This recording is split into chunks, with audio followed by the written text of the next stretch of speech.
बंदी छोड़ सतगुरु रामपाल जी परमेश्वर जी की जय हो। परमपिता परमात्मा, सारी सृष्टि के रचनहार, कुल मालिक, असंख्य ब्रह्मांडों के स्वामी, जगत गुरु, तीनों लोकों में प्रवेश करके सबका भरण पोषण करने वाले, राजाधिराज, आत्माधार, नाथों के नाथ, देवों के देव महादेव, सर्वेश्वर महेश्वर, मृत्युंजय, अजरो अमर, आदि अनादि सनातनी प्रभु, जगत पिता जगदीश्वर, श्री श्री 1008 की उपाधि के वास्तविक अधिकारी, अकाल मूरत सौद स्वरूपी राम वासुदेव, सर्वगतम ब्रह्म, परम पूज्य, प्रथम पूज्य, परम संत, परम पुरुष, परम धनी, परम दयालु, सत्य कबीर, हक्का कबीर, अल्लाहु कबीर, अल्लाहु अकबर, बाखबर, अल्लाह ताला, जगत के तारणहार, जगत के मुक्तिदाता, जगत के जगन्नाथ, हारे के सहारे, हिंदुओं के राम, मुसलमानों के अल्लाह, सिखों के वाहिगुरु, ईसाइयों के मसीह, दया के सागर दया निधि, करुणा के सागर करुणा निधि, स्वयं भू परिभू, संकट मोचन, कष्ट हरण, मंगल करण, दुख भंजन, अविगत कबीर, निर्विकार निर्विषम परमात्मा, अलय अलेख सतगुरु, आदि अनादि सतगुरु, असली मर्यादा पुरुषोत्तम, असली राम, असली कृष्ण, असली घनश्याम, असली मुरारी, राजाओं के राजा, महाराजाओं के महाराजा, शहनशाहों के शहनशाह, सम्राटों के सम्राट, भगवानों के भगवान, अल्लाहों के अल्लाह, प्रभुओं के प्रभु, मसीहाओं के मसीह, सच्चे वाहि गुरु, बाबाओं के बाबा, पीरों के पीर, सेठों के सेठ, जगत सेठ, सावड़सा सेठ, सर्वगुण संपन्न, अनंत कोटि कलाओं के स्वामी, अनंत कोटि ब्रह्मांडों के नायक, योगियों में महायोगी, ध्यानियों में महाध्यानी, सिद्धों में परम सिद्ध, ज्ञानियों में तत्व ज्ञानी, ब्रह्म ज्ञानी, महाज्ञानी, परम ज्ञानी, सर्वश्रेष्ठ ज्ञानी, विज्ञानी, युवा कबीर, समृत कबीर, असमवात, अमित ओजा, सच्चे रहनुमा, करीम अल्लाह, सुभान अल्लाह, दुनिया के अंतिम पैगंबर, 8 सितंबर 1951 से गांव धनाना, जिला सोनीपत, हरियाणा, भारतवर्ष की पावन भूमि पे प्रकट, रियल कल की भगवान श्री नारायण साकार हरि, श्री बाबा साहेब नूर अनंत परमात्मा, संत श्रोमणी सतगुरु रामपाल जी परमेश्वर जी के चरण कमल में साध संगति से जुड़े हुए आप और हम सभी सत्सेवक भाई बहनों का अनंत कोटि दंडवत प्रणाम। सत्साई भाई और बहनों, दया परमपिता परमेश्वर जी की, सारी सृष्टि के सृजनहार, पालन करता, भरण पोषण करता, एकमात्र आदि अनादि परमेश्वर, अल्लाहु कबीर, अल्लाहु अकबर, सतगुरु रामपाल जी परमेश्वर जी, जिनके विशेष आशीर्वाद से, शुभ आशीर्वाद से आप और हम सभी सत्सेवक भाई बहन साथ संगति से जुड़कर अपनी आत्मा के कल्याण हेतु मोक्ष मार्ग को ध्यान में रखते हुए, प्रत्येक मर्यादाओं में रहते हुए, ज्ञान को आधार बनाते हुए निरंतर दृढ़ता के साथ आगे की ओर बढ़ रहे हैं। भाई और बहनों, ये कलयुग की पिछली पीढ़ी है। एक नया भक्ति इतिहास लिखा जा रहा है, रचा जा रहा है। परमेश्वर स्वयं धरती पे प्रकट हैं, सशरीर है, सतगुरु रूप में हैं। हम सब की वर्तमान में परीक्षा भी चल रही है और आने वाले समय में भाई और बहनों केवल ये भक्ति चलेगी, भक्ति से संबंधित बातें ही चलेंगी। आप जी देख रहे हैं धीरे धीरे कितना बदलाव ला रहे हैं परमात्मा सोशल मीडिया में। यूट्यूब ने तकरीबन करोड़ों की संख्या में चैनल डिलीट कर दिए हैं, जो फालतू के चैनल लोगों ने खोल खोल के छोड़ रखे हैं। करोड़ों की संख्या में यूट्यूब ने चैनलों को डिलीट कर दिया है और करने में लगा हुआ है। फेसबुक ने भी अभी तक जितने भी लोगों ने लाइव वीडियो चलाए हैं उन सभी वीडियो को फेसबुक 1 महीने का टाइम देके उनको डिलीट कर रहा है।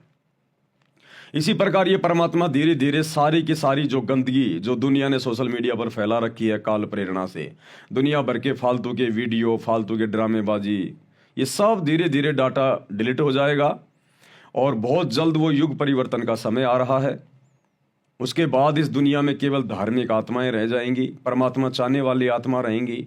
ना कोई फालतू की वीडियो बनाएगा, ना कोई डालेगा और ना कोई देखेगा। यदि कोई वीडियो डालेगा तो अपने गुरु के सत्संगों के डालेगा या फिर ज्ञान आधार से गुरु के सत्संगों के ऊपर वीडियो बनाए जाएंगे, जैसे वर्तमान में साथ संगति के वीडियो बन रहे हैं। तो इसी प्रकार की वीडियो लोग देखेंगे और ये माहौल पूरी पृथ्वी का इस प्रकार से चेंज होगा। तो वर्तमान में ये जितने भी यूट्यूब पर लोग, जितने भी राजनेता लोग, जितने भी लोग जो फालतू की वीडियो डाल रहे हैं अपनी रोजी रोटी के लिए, मान बढ़ाई के लिए, पब्लिसिटी के लिए, 2 पैसे कमाने के लिए, ये सारे वीडियो आने वाले समय में किसी के किसी काम के नहीं रहेंगे, किसी काम के नहीं है। जो दुनिया दिन रात वीडियो बनाने में लगी हुई है, डाल रही है, अश्लीलता भर रखी है पूरी, चाहे कोई कितने बड़े बड़े कोई बिजनेसमैन है, कोई कितना बड़ा उद्योगपति है, वीडियो बना बना के डाल रहे हैं, दुनिया को बिजनेस सिखा रहे हैं, पैसे कमाने की कला सिखा रहे हैं। राजनेता दिन रात राजनीति में सड़ रहे हैं। छोटे मोटे जो ये संगठन है, सामाजिक संगठन, धार्मिक संगठन, ये अपने अपने वजूद की लड़ाई लड़ रहे हैं फालतू की, पता नहीं बिना ज्ञान के। तो आने वाले समय में इनके किसी के भी वीडियो बिल्कुल काम नहीं आएंगे और दुनिया ना इनको देखेगी और धीरे धीरे यूट्यूब इनको पीछे डाल देगी, ये डिलीट हो जाएंगे। इस भक्ति इतिहास में आने वाले समय में 1000 साल तक, जब तक ये विज्ञान चलेगी, तब तक केवल सतगुरु रामपाल जी के सत्संग चलेंगे सोशल मीडिया पर, और पीछे पीछे साध संगति की वीडियो चलेंगे। आज ये बातें भले आपको मजाक लगें, लेकिन आने वाले समय में सोशल मीडिया पर केवल सतगुरु रामपाल जी के सत्संग और इस सतगुरु के छोटे से सेवक इस कुत्ते पवन दास के माध्यम से गुरु महिमा के जो वीडियो बनाए जा रहे हैं, या अन्य भगत भाई बहन जो वीडियो बना रहे हैं, या आने वाले समय में जो बनाएंगे, केवल वही वीडियो चलेंगे भक्ति से संबंधित। और केवल इसी भक्ति से संबंधित, अन्य किसी भक्ति से संबंधित वीडियो कोई नहीं देखेगा। कोई मुसलमान धर्म का मुल्ला मौलवी बना रहा है, अन्य कोई फॉलोवर बना रहा है, कोई हिंदू धर्म वाले बना रहे हैं, जैन धर्म वाले बना रहे हैं, सिख धर्म वाले बना रहे हैं, अन्य कोई राधा स्वामी पंथ वाले, फला फला। ये आने वाले 4 से 5 साल में सबका ये किला ढह जाएगा। ये जितने भी बड़े बड़े पंथ और संत बन के बैठे हैं ना, ये सब मिट्टी में मिल जाएंगे। गुरुदेव के वचन परम सत्य हैं, अटल है। गुरुदेव ने अपने वचनों में कह रखा कि बच्चों, आने वाले समय में ये दुनिया भर के जितने भी धर्म हैं, ये सब मिलकर केवल मानव धर्म में सम्मिलित हो जाएंगे। जो सतगुरु रामपाल जी भगवान का धर्म है, मानव धर्म, एक ही धर्म है, दुनिया का एक ही रहेगा, पहले भी यही था। और ये जितने भी संत और महंत हैं, चाहे कितने बड़े बड़े आज उनके आश्रम हैं, उनके डेरे हैं, करोड़ों की संख्या में उनके फॉलोवर हैं, देश विदेश में उनकी ब्रांचें हैं, आने वाले समय में, और ज़्यादा समय नहीं बचा, मुट्ठी भर भी समय नहीं है, 4 से 5 साल तक का समय, ये 2028 के बाद ये जितने भी दुनिया भर के संत पंथ और डेरे हैं, जो आज राजनेताओं के उपग्रह बने हुए हैं, अपने आश्रम चला रहे हैं, दुनिया में अपनी पब्लिसिटी किए हुए हैं, गुरुदेव ने कह दिया कि या तो ये संत जो है अपने इस मानव धर्म में आ जाएंगे, यानी सतगुरु रामपाल जी के चरणों में आ जाएंगे, और वो फालतू की संतगिरी छोड़कर, अपने कर्म फोड़ना छोड़कर सतगुरु रामपाल जी से दीक्षा लेकर भक्ति करेंगे। या फिर आने वाले समय में जब ये दुनिया जागेगी, लोगों को भक्ति और भगवान का पता चलेगा, तो इन नकली संतों को, इनको देश छोड़ छोड़ के कहीं बाहर विदेशों में अपना डेरा डालना पड़ेगा। ये हिंदुस्तान में रह नहीं पाएंगे, ये जड़ से समाप्त हो जाएंगे ये आने वाले 4 से 5 साल में। और 4 से 5 साल में 2028 के बाद कोई भी राजनीतिक पार्टी नहीं बचेगी, कोई भी राजनीतिक पार्टी।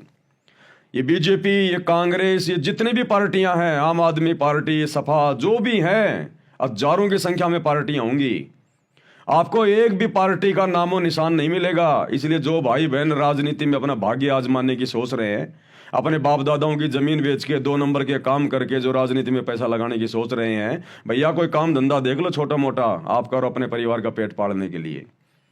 ये आपकी बड़ी बड़ी राजनीतियां, बीजेपी कांग्रेस का भी नामो निशान जड़ से समाप्त। 2028 के बाद केवल एक ही पार्टी चलेगी, सतसाई पार्टी, सतगुरु रामपाल जी की पार्टी चलेगी, और कोई राजनीतिक पार्टी नहीं चलेगी। तो भैया छोटा मोटा कोई धंधा देख लो अपना। और ये जितने भी वकील भाई बंधु हैं, ये जज वगैरह हैं, ये भी अपना कोई काम धंधा देख लो भैया। 2028 के बाद कोई मुकदमा तुम्हारे हाथ में नहीं आने वाला है, कोई जजों की जरूरत नहीं पड़ेगी, कोई क्राइम कोई करेगा ही नहीं, अपराध कोई करेगा ही नहीं, सब डरेंगे भगवान से। तो वकील भाई भी अपना छोटा मोटा काम धंधा देख लो भैया। अब ये झूठ बोल के, 2 के 4 करके, झूठे सबूत पेश करके जो तुम दुनिया को ठग रहे हो, लूट रहे हो ना, ये धंधा तुम्हारा अब जाने वाला है हाथ से। तो भैया अपना नेक नीति ईमानदारी से कमाने का कोई जुगाड़ देख लो। आने वाले समय में केवल सतगुरु रामपाल जी परमेश्वर जी का ज्ञान, इनकी भक्ति और नेक नीति ईमानदारी से आदमी खाएगा, पिएगा, अपनी भक्ति करेगा और मोक्ष प्राप्त करेगा। ये दुनिया भर के फालतू के काम धंधे सब बंद हो जाएंगे। ये बड़ी बड़ी फैक्ट्रियां जो दिन रात इनमें लेबर काम कर रही है, दुनिया की भौतिक वस्तुओं की, दुनिया की भौतिक वस्तुओं की इच्छा पूर्ति के लिए, सब बंद हो जाएंगी। केवल लिमिटेड कंपनियां रहेंगी, लिमिटेड यानी बहुत ही थोड़ी संख्या में। गांव गांव में लघु उद्योग शुरू हो जाएंगे, कुटीर उद्योग शुरू हो जाएंगे, छोटे छोटे काम धंधे वापस शुरू हो जाएंगे। जैसे पहले गांव में कुम्हार मटके बनाया करता था, इसी प्रकार से वापस वो मटकों का समय आएगा। लोहार काम किया करता था। इसी प्रकार से वही समय आएगा वापस, साग सब्जियां उगाना, छोटा मोटा अपना धंधा करना। किसी की ये रुचि नहीं रहेगी मैं पढ़ा लिखा के मेरे बेटे को इंजीनियर बनाऊं, जज बनाऊं, डॉक्टर बनाऊं, कोई कुछ नहीं। सबकी इच्छा समाप्त हो जाएगी। सबको हकीकत का पता चल जाएगा कि भैया परमात्मा धरती पे आया हुआ, भक्ति करने के लिए मनुष्य जन्म मिला है। ये बन बन के डॉक्टर, जज, वकील अपने कर्म फोड़ेंगे, दुनिया के कर्म फोड़ेंगे, कोई फायदा नहीं है। बच्चों को 8वीं 10वीं पढ़ाओ, गुरुजी का तीनों समय की आरती कर लें, सत्संग सुन लें, छोटा मोटा अपना लिखा पढ़ी कर लें। इससे ज्यादा ना अपने बच्चों को कोई पढ़ाएगा और ना कोई पढ़ेगा, और ना नौकरी के लिए कोई पढ़ेगा, ना अपने बच्चों को पढ़ाएगा आने वाले समय में, जब सबको हकीकत का पता चलेगा, भक्ति का पता चलेगा। तो छोटे छोटे काम धंधे, वही अपनी खेती बाड़ी, वही अपना पशुधन वापस शुरू हो जाएगा। और बहुत सीमित, बिल्कुल आज जिस व्यक्ति का महीने का खर्चा 20,000 का है, 2028 के बाद में 2,000 रुपए में पूरा परिवार आराम से रहा करेगा। कोई भागदौड़ नहीं होगी, बैल और गधे की तरह कमाने की जरूरत नहीं होगी। ज्यादा समय जो आज धन इकट्ठा करने में, 2 पैसे कमाने में, दुनिया में दिखावा करने में, बड़ा मकान बनाने में, बड़ी गाड़ी लाने में, बड़ा बिजनेस सेट करने में, बच्चे को विदेश भेजने में, जो दुनिया बैल और गधे की तरह कमा रही है, अपने कर्म फोड़ रही है, आने वाले समय में ये सब झंझट समाप्त हो जाएंगे। सब बैठ के भक्ति करेंगे भगवान की। विदेशों के लोग भी हिंदुस्तान में आके सेट हो जाएंगे। हिंदुस्तान में आके, जैसे हजारों साल पहले विदेश के लोग नालंदा विश्वविद्यालय में आके अपनी पढ़ाई किया करते थे, इसी प्रकार अब विदेश के लोग भारत में आके सेट हो जाएंगे, अपनी भक्ति करेंगे और मोक्ष करवाएंगे अब वो। और भारत विश्व गुरु बनेगा, विश्व गुरु। ये सतगुरु रामपाल जी परमेश्वर बनाएंगे विश्व गुरु, और किसी की औकात नहीं है विश्व गुरु बनाने की। इन राजनेताओं ने तो बना दिया विश्व गुरु, देश को गृह युद्ध के मुहाने पे लाके छोड़ दिया। इन बड़े बड़े नेताओं ने तो बना दिया जो है मतलब विश्व गुरु। आज पूरी दुनिया बारूद के ढेर पे बैठी है, कब ये बम फट जाए कोई भरोसा नहीं है। इस विज्ञान ने तो केवल विनाश का सामान तैयार किया, विनाश का। दुनिया को ये विज्ञान ये पतन की ओर लेके गई है। अब इस विज्ञान का भी सदुपयोग होगा। ये वैज्ञानिक उपकरण, ये TV, internet, mobile, radio, satellite, हवाई जहाज, ये परमात्मा ने भक्ति के लिए बनवाई थी, भक्ति में सहयोग के लिए। काल ने फिलहाल इसका दुरुपयोग कर लिया। अब ये सब समाप्त कर दी जाएगी एक बार। जितनी आवश्यक होगी उतनी विज्ञान रखी जाएगी, फालतू की नहीं रखी जाएगी। और ये गाड़ी घोड़े वगैरह, ये एरोप्लेन, ये सब परमात्मा के सत्संगों में आने जाने के लिए काम आएंगे। मोबाइल, इसमें परमात्मा के सत्संग सुनेंगे, भगत भाई बहनों से बात करेंगे, भगवान की चर्चा करेंगे, सत्संगों की जानकारी देंगे, एक दूसरे की शंका समाधान होगी। और ये टीवी वगैरह केवल गुरुदेव के सत्संग चलेंगे आने वाले समय में, बाकी सब बंद। ये नकली साधु संत महात्मा सबके प्रवचन बंद, स्टॉप, कोई सुनेगा ही नहीं। ऐसे लगेगा जैसे कोई गधा रंभा रहा है, कोई गधा। आज जिनके प्रवचन लोग बड़े ध्यान से सुन रहे हैं ना, जब सतगुरु रामपाल जी के प्रवचनों पर ध्यान देंगे, उसके बाद में नकली संतों के प्रवचन लोग सुनना बंद कर देंगे। ये जितने भी टीवी चैनल हैं जो आज सारा दिन राजनेताओं को अपने स्टूडियो में बैठा के मुर्गे की तरह उनकी डिबेट करवाते हैं, उनको लड़ाते हैं, उनको आपस में कोई किसी के मतलब की बातें नहीं, कुछ नहीं, आपस में लड़ना झगड़ना, तू मेरी वो करना, ये सब बंद हो जाएगा। इन टीवी चैनलों पर भी केवल परमात्मा की ज्ञान चर्चा हुआ करेगी लोगों को समझाने के लिए। और ये टीवी चैनल वाले, जहां सतगुरु रामपाल जी भगवान रहेंगे, उस आश्रम के बाहर में ये टीवी चैनल वाले अपनी गाड़ियां ले लेके खड़ा रहा करेंगे। गुरुजी हमें भी आपका सत्संग दे दो, गुरुजी हमें भी आपका सत्संग दे दो। अरे ठीक है, इसको पवन दास की वीडियो दे दो, वो मुसलमान नहीं समझे ज्ञान कुरान वाले। चल बेटा चला इसको, 1 महीने चला इसको। हाँ तू, अरे तेरे को वो जीने के रागे दे दो, इसको जीने के रागे दे दो, चला। ये होगा आने वाले समय में इस प्रकार से। अभी दुनिया को कुछ नहीं पता, क्योंकि आध्यात्मिक जीवन में क्या परिवर्तन होगा ये राजनेता नहीं जानते, राजनेता नहीं बता सकते। आने वाले समय में इस दुनिया में क्या होगा ये राजनेता नहीं जानते, राजनेता नहीं बता सकते, नकली साधु संत नहीं बता सकते। ये केवल सच्चे परमात्मा को पता है, या सच्चे परमात्मा के जो सच्चे भगत होते हैं उनको ज्ञान आधार से परमात्मा प्रेरणा करता है, फिर वो भगत ये बातें बताते हैं। बाकी पूरी दुनिया तो काल की गोद में सो रही है, उनको पता ही नहीं एक सेकंड बाद में क्या हो जाएगा। तो ये नहीं बता सकते, इसीलिए तो काल सबकी आंखें बंद रखता है, इसीलिए तो काल ने सबकी आंखें बंद कर रखी है। कुछ नहीं होगा, ऐसे खाएंगे पिएंगे मौज करेंगे, दुनिया ऐसे चलती आई ऐसे चलती रहेगी। अब दाने दाने के लिए रहोगे, दाने दाने के लिए। दाने दाने के लिए जो आज बकवाद कर रहे हैं, इस परमात्मा सतगुरु रामपाल जी भगवान के द्वारा मनुष्यों को सद्बुद्धि दे के जो ये वैज्ञानिक चीजें बनवाई गई हैं, ये गाड़ी घोड़े इंटरनेट रेडियो टीवी मोबाइल हवाई जहाज, जो लोग आज इनका दुरुपयोग कर रहे हैं फालतू में घूमने में फिरने में, दुनिया भर की रैलियों में, राजनीति में, कल को इन लोगों को घरों में बैठना पड़ेगा, इनके गाड़ियों में जर लगेगी, डीजल के पैसे नहीं होंगे इनके पास में, दाने दाने के लिए रोएंगे ये लोग। वो समय आएगा, फिर ये भीख मांगेंगे सतगुरु रामपाल जी भगवान से, हे भगवान हमें बचा लो, हे भगवान हमें बचा लो। फिर ये गाड़ी घोड़े हैं, फिर ये प्रॉपर्टी के कामों में कोई यूज नहीं लेगा। चलो जी आपको मैं मेरा प्लॉट दिखा के लाता हूँ, ये करता हूँ, अजी वहां पर बहुत अच्छी सोसाइटी है, लोग ये कहेंगे चलो जी आज वहां सत्संग है, बहुत अच्छी ज्ञान चर्चा होगी, वहां चलेंगे आज। तो इन वैज्ञानिक उपकरणों का अब सदुपयोग होगा, ये परमात्मा सतगुरु रामपाल जी भगवान करवाएगा। तो भैया दुनिया वाले समझे ना समझे, दुनिया तो अपनी कमर तोड़वा के समझती है हमेशा, लेकिन जो भगत भाई बहन है वो दृढ़ हो जाएं और अपने गुरुदेव भगवान की भक्ति में दृढ़ हो जाएं और मर्यादाओं के लिए दृढ़ हो जाएं।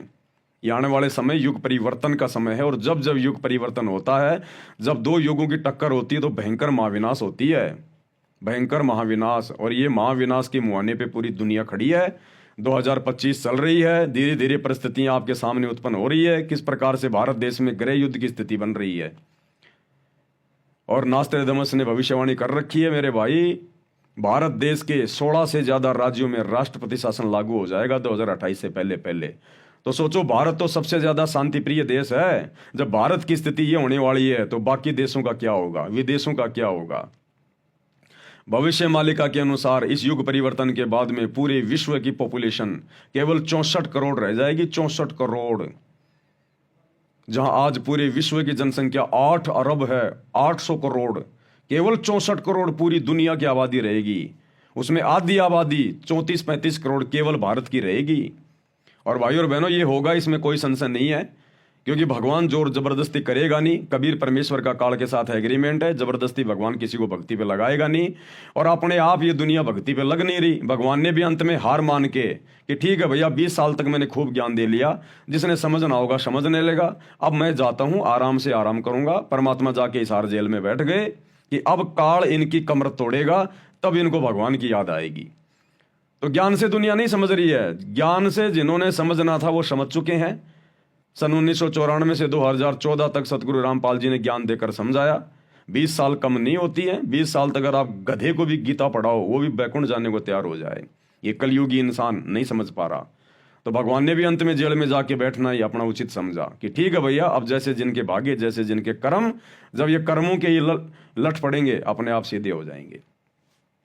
तो दुनिया ज्ञान से नहीं मानी, अब दुनिया मानेगी काल की मार से। तो अब युग परिवर्तन का दौर शुरू हो चुका है। बहुत सारे भविष्य वक्ता बता रहे हैं, ज्योतिष वगैरह बता रहे हैं, ये 29 मार्च के बाद में क्या 9-10 घरों की क्या युक्ति फुक्ति बन रही है, ये जाने, हम तो जानते नहीं। लेकिन जो भी है, हम तो हमारे गुरुदेव भगवान के अनुसार बोलते हैं। हमें जो महसूस होता है, जो आगे क्या समय आने वाला है, भगवान धरती पे है और दुनिया भगवान के साथ में बेअदबी कर रही है। 10 साल से भगवान को जेल में बैठा रखा है, तो दुनिया ने तो अपने पैर पे वैसे मार ली कुल्हाड़ी। तो दुनिया के साथ तो वो बनेगी जो आज से पहले नहीं बनी। तब कहीं जाकर दुनिया सतगुरु रामपाल जी को परमात्मा के रूप में स्वीकार करेगी, उनके चरणों में नाक रगड़ेगी। ऐसे कोई भगवान मानने वाला नहीं है यहाँ पर। लातों के भूत कभी बातों से नहीं मानते। तो अब इस दुनिया को लात पड़ेगी काल की, शैतान की, तब मानेगी ये दुनिया। तो सौभाग्य है आप और हम सभी आत्माओं का, जो समय रहते गुरुदेव भगवान ने हमारी बुद्धि ऑन कर दी और हमारे कोई पिछले कोई संस्कार, कोई भक्ति के ऐसे संस्कार जिससे हमें ये सारी बातें समझ में आ गई और हमने समस्त बुराइयों से, विषय विकारों से मुंह मोड़ लिया और गुरुदेव भगवान के सत भक्ति को अपना लिया। यही सत भक्ति आने वाले युग परिवर्तन के समय में एकमात्र भक्तों के बचाव का कारण बनेगी।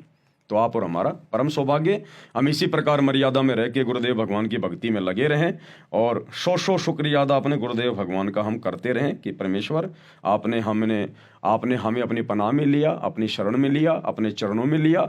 ये परमेश्वर इसी प्रकार हमारे ऊपर रजा बना के रखिए और हमें निरंतर भक्ति मार्ग पर आगे की ओर बढ़ाइएगा। तो भाई और बहनों, विशेष संदेश जो विशेष आत्माओं के लिए हिसार जेल से गुरुदेव भगवान भेज रहे हैं, उन विशेष संदेशों के ऊपर चर्चा चल रही है। इसी कड़ी में आज विशेष संदेश नंबर 13 का पार्ट नंबर 3 है। आज गुरुदेव भगवान हमें क्या कुछ बता रहे हैं, सतलोक के विषय में परमात्मा बता रहे हैं। मन तू चल रहे सुख के सागर, जहाँ शब्द सिंधु रत्नागर। यानी उस सतलोक में, अमरलोक में, सचखंड में कितना सुख है वहाँ पर, कितने ठाठ बाट हैं, कितने विलास हैं वहाँ पर। यहाँ पर केवल सुख का नाम नाम है, किस ब्रह्मांड में सुख नाम की चीज नहीं है। तन दर सुखिया कोई न देखा, जो देखा सो दुखिया हो। उदय अस्त की बात करे, मैंने सबका किया विवेका हो। और गुरुदेव ने कह दिया भैया ये ब्रह्मा विष्णु महेश भी दुखी है, यहाँ का राजा भी दुखी, महाराजा भी दुखी, फिर आम प्राणी यहाँ कैसे सुखी रह सकता है? सुख यहाँ है ही नहीं। आदमी आगे से आगे भटकता रहता है। आज कोई पैदल चल रहा है, दूसरा साइकिल पर चल रहा है, उसको देखकर सोचता है साइकिल आ जाए तो मेरा काम बहुत आसान हो जाए, मुझे काम पर मजदूरी में आने जाने में आसानी होगी। उसकी इच्छा बन जाती है कि साइकिल आ गई तो सुख हो जाएगा। जैसे तैसे करके वो साइकिल ले आया, फिर सोचता है यार मोटरसाइकिल हो जाए तो बहुत अच्छा हो जाए, साइकिल में थोड़ा टाइम भी लगता है, पसीने भी आते हैं, मेहनत भी करनी पड़ती है। जैसे तैसे मोटरसाइकिल भी आ गई, कुछ दिनों बाद सोचेगा फोर व्हीलर छोटी मोटी गाड़ी आ जाती तो वो अच्छा होता। मोटरसाइकिल में तो गर्मी सर्दी बरसात में कोई बचाव नहीं हो पाता, पुलिये के नीचे खड़ा होना पड़ता है, जब बारिश आती है तब गर्मी में गर्मी लगती है। इंसान की इच्छाओं का अंत नहीं है। फिर वो गाड़ी भी आ गई। अब गाड़ी आने के बाद में सोचेगा ओहो गाड़ी तो आ गई, बहुत अच्छा हुआ, अब छोटा मोटा कोई सरपंची को चुनाव लड़ूं नहीं तो फिर गाड़ी क्या काम की, घर पे खड़ी रहती है। वो सरपंची का चुनाव भी लड़ लेता है।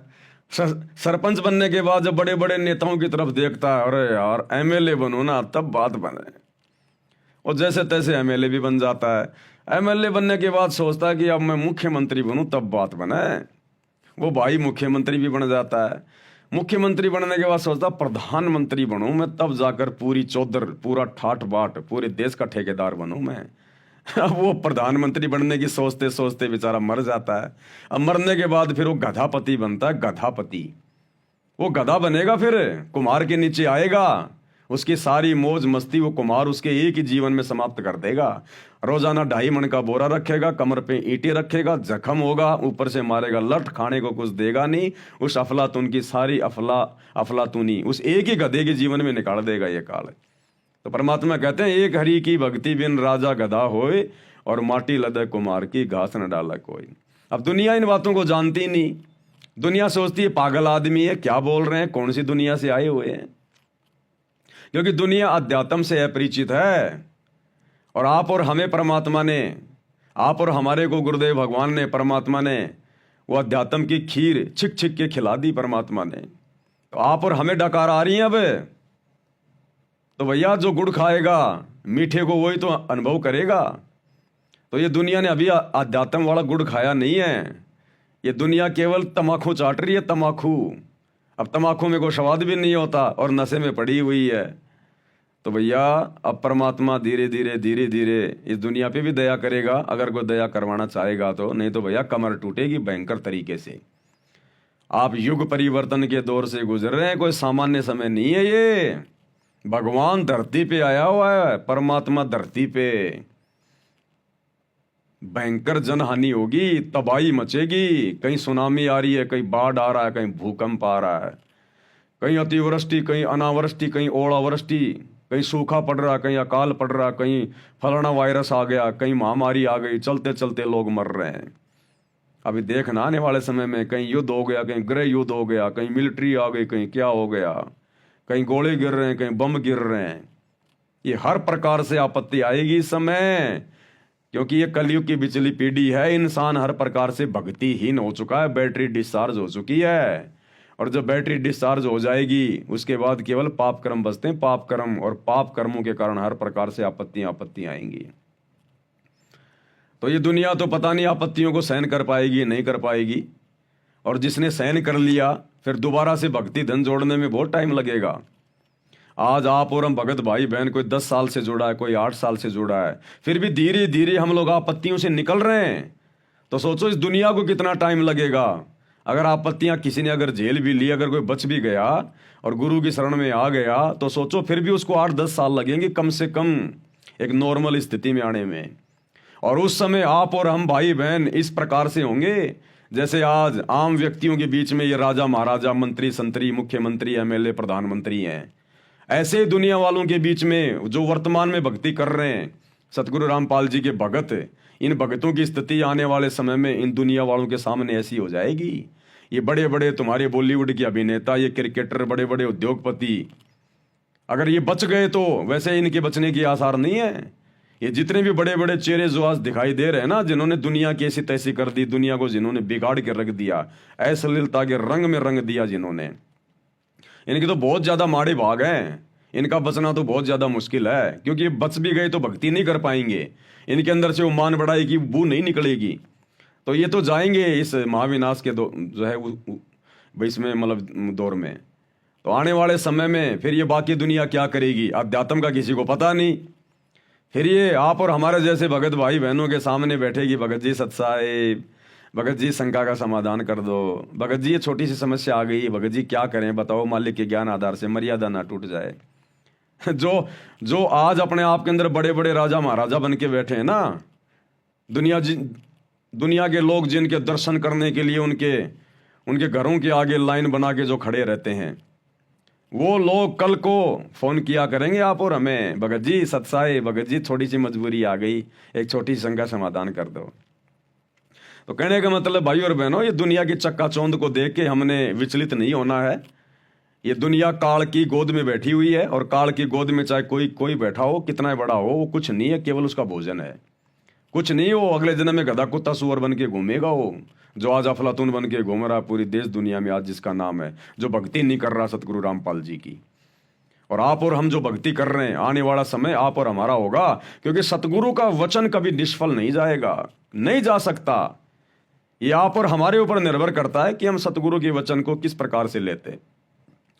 गुरु ने अपने सत्संग में कह दिया है कि बच्चों, इस भक्ति पे तुम लगे रहना, चाहे सुखी रहो चाहे दुखी रहो, चाहे छोटी मोटी कोई समस्या आड़ आड़ास अड़ी रहे, तुम विश्वास मत तोड़ना, इस भक्ति में सतगुरु के चरणों में पड़े रहना, लगे रहना। ये दरबार छोड़ के मत जाना तुम, चाहे भक्ति थोड़ी हो जाए, कैसे भी हो, तुम ये दरबार छोड़ के मत जाना। द्वार धनी के पड़ा रहे, धक्के धनी के खाए, सो काल जग जोरी पर द्वार छोड़ना जाए।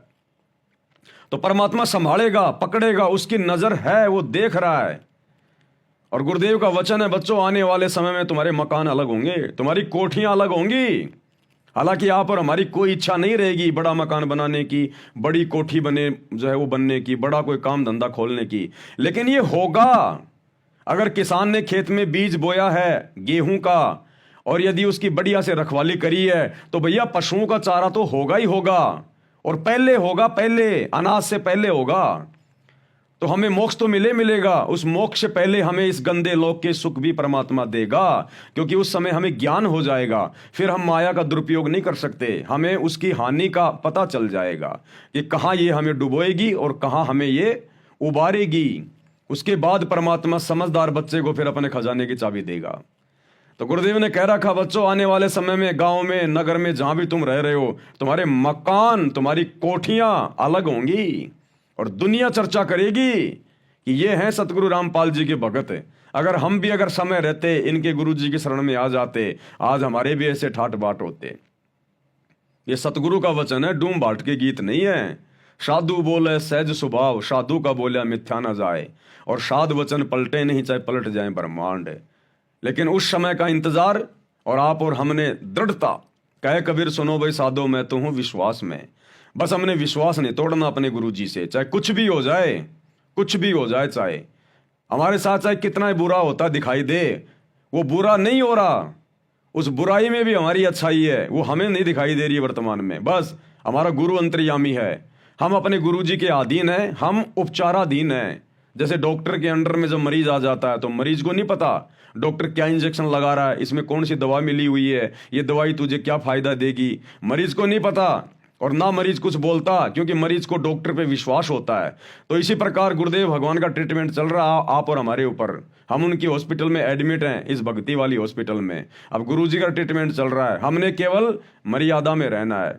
मरीज ने केवल जो परहेज होते हैं वो निभाने होते हैं, और टाइम पे जैसा डॉक्टर ने बता दिया वैसी गोली दवाई खानी होती है। तो हम भक्तों ने अपने गुरुजी के नियम निभाने हैं, और जैसी भक्ति साधना गुरुदेव ने बता दी मर्यादा में रह के हमने वो भक्ति करनी है। बाकी काम हमारे गुरुजी का है, इस आध्यात्मिक वैद्य का है।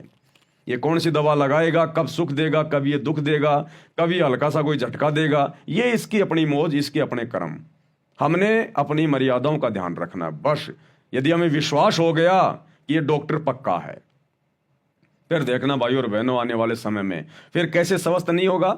जब मरीज डॉक्टर की दवा टाइम पे खाएगा, परहेज निभाएगा, तो मरीज भला फिर स्वस्थ कैसे नहीं होगा। तो इसी प्रकार जब हम गुरु जी की मर्यादा निभाएंगे और हमारे को पक्का विश्वास है कि इनके अलावा दूसरा कोई आध्यात्मिक वैद्य नहीं, कोई डॉक्टर नहीं, कोई संत नहीं, और उनके द्वारा बताई गई भक्ति की खुराक, तीनों समय की आरती, पांचों यज्ञ, सत्संग सुनना, सुमरण करना, नेक नीति मर्यादा में रहना, तो फिर कैसे नहीं होंगे हम सुखी।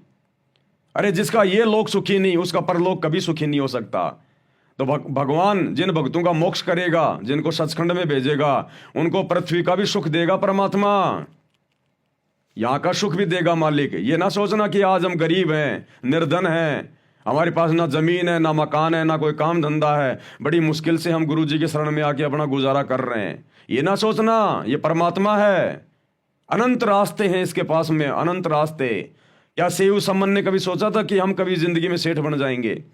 जो बेचारे सुबह कमाते थे, शाम को खाया करते थे, इतना गरीब परिवार, अपने बेटे की गर्दन तक उसको काटनी पड़ गई थी भगवान को भोजन करवाने के लिए, घर में आटा भी नहीं।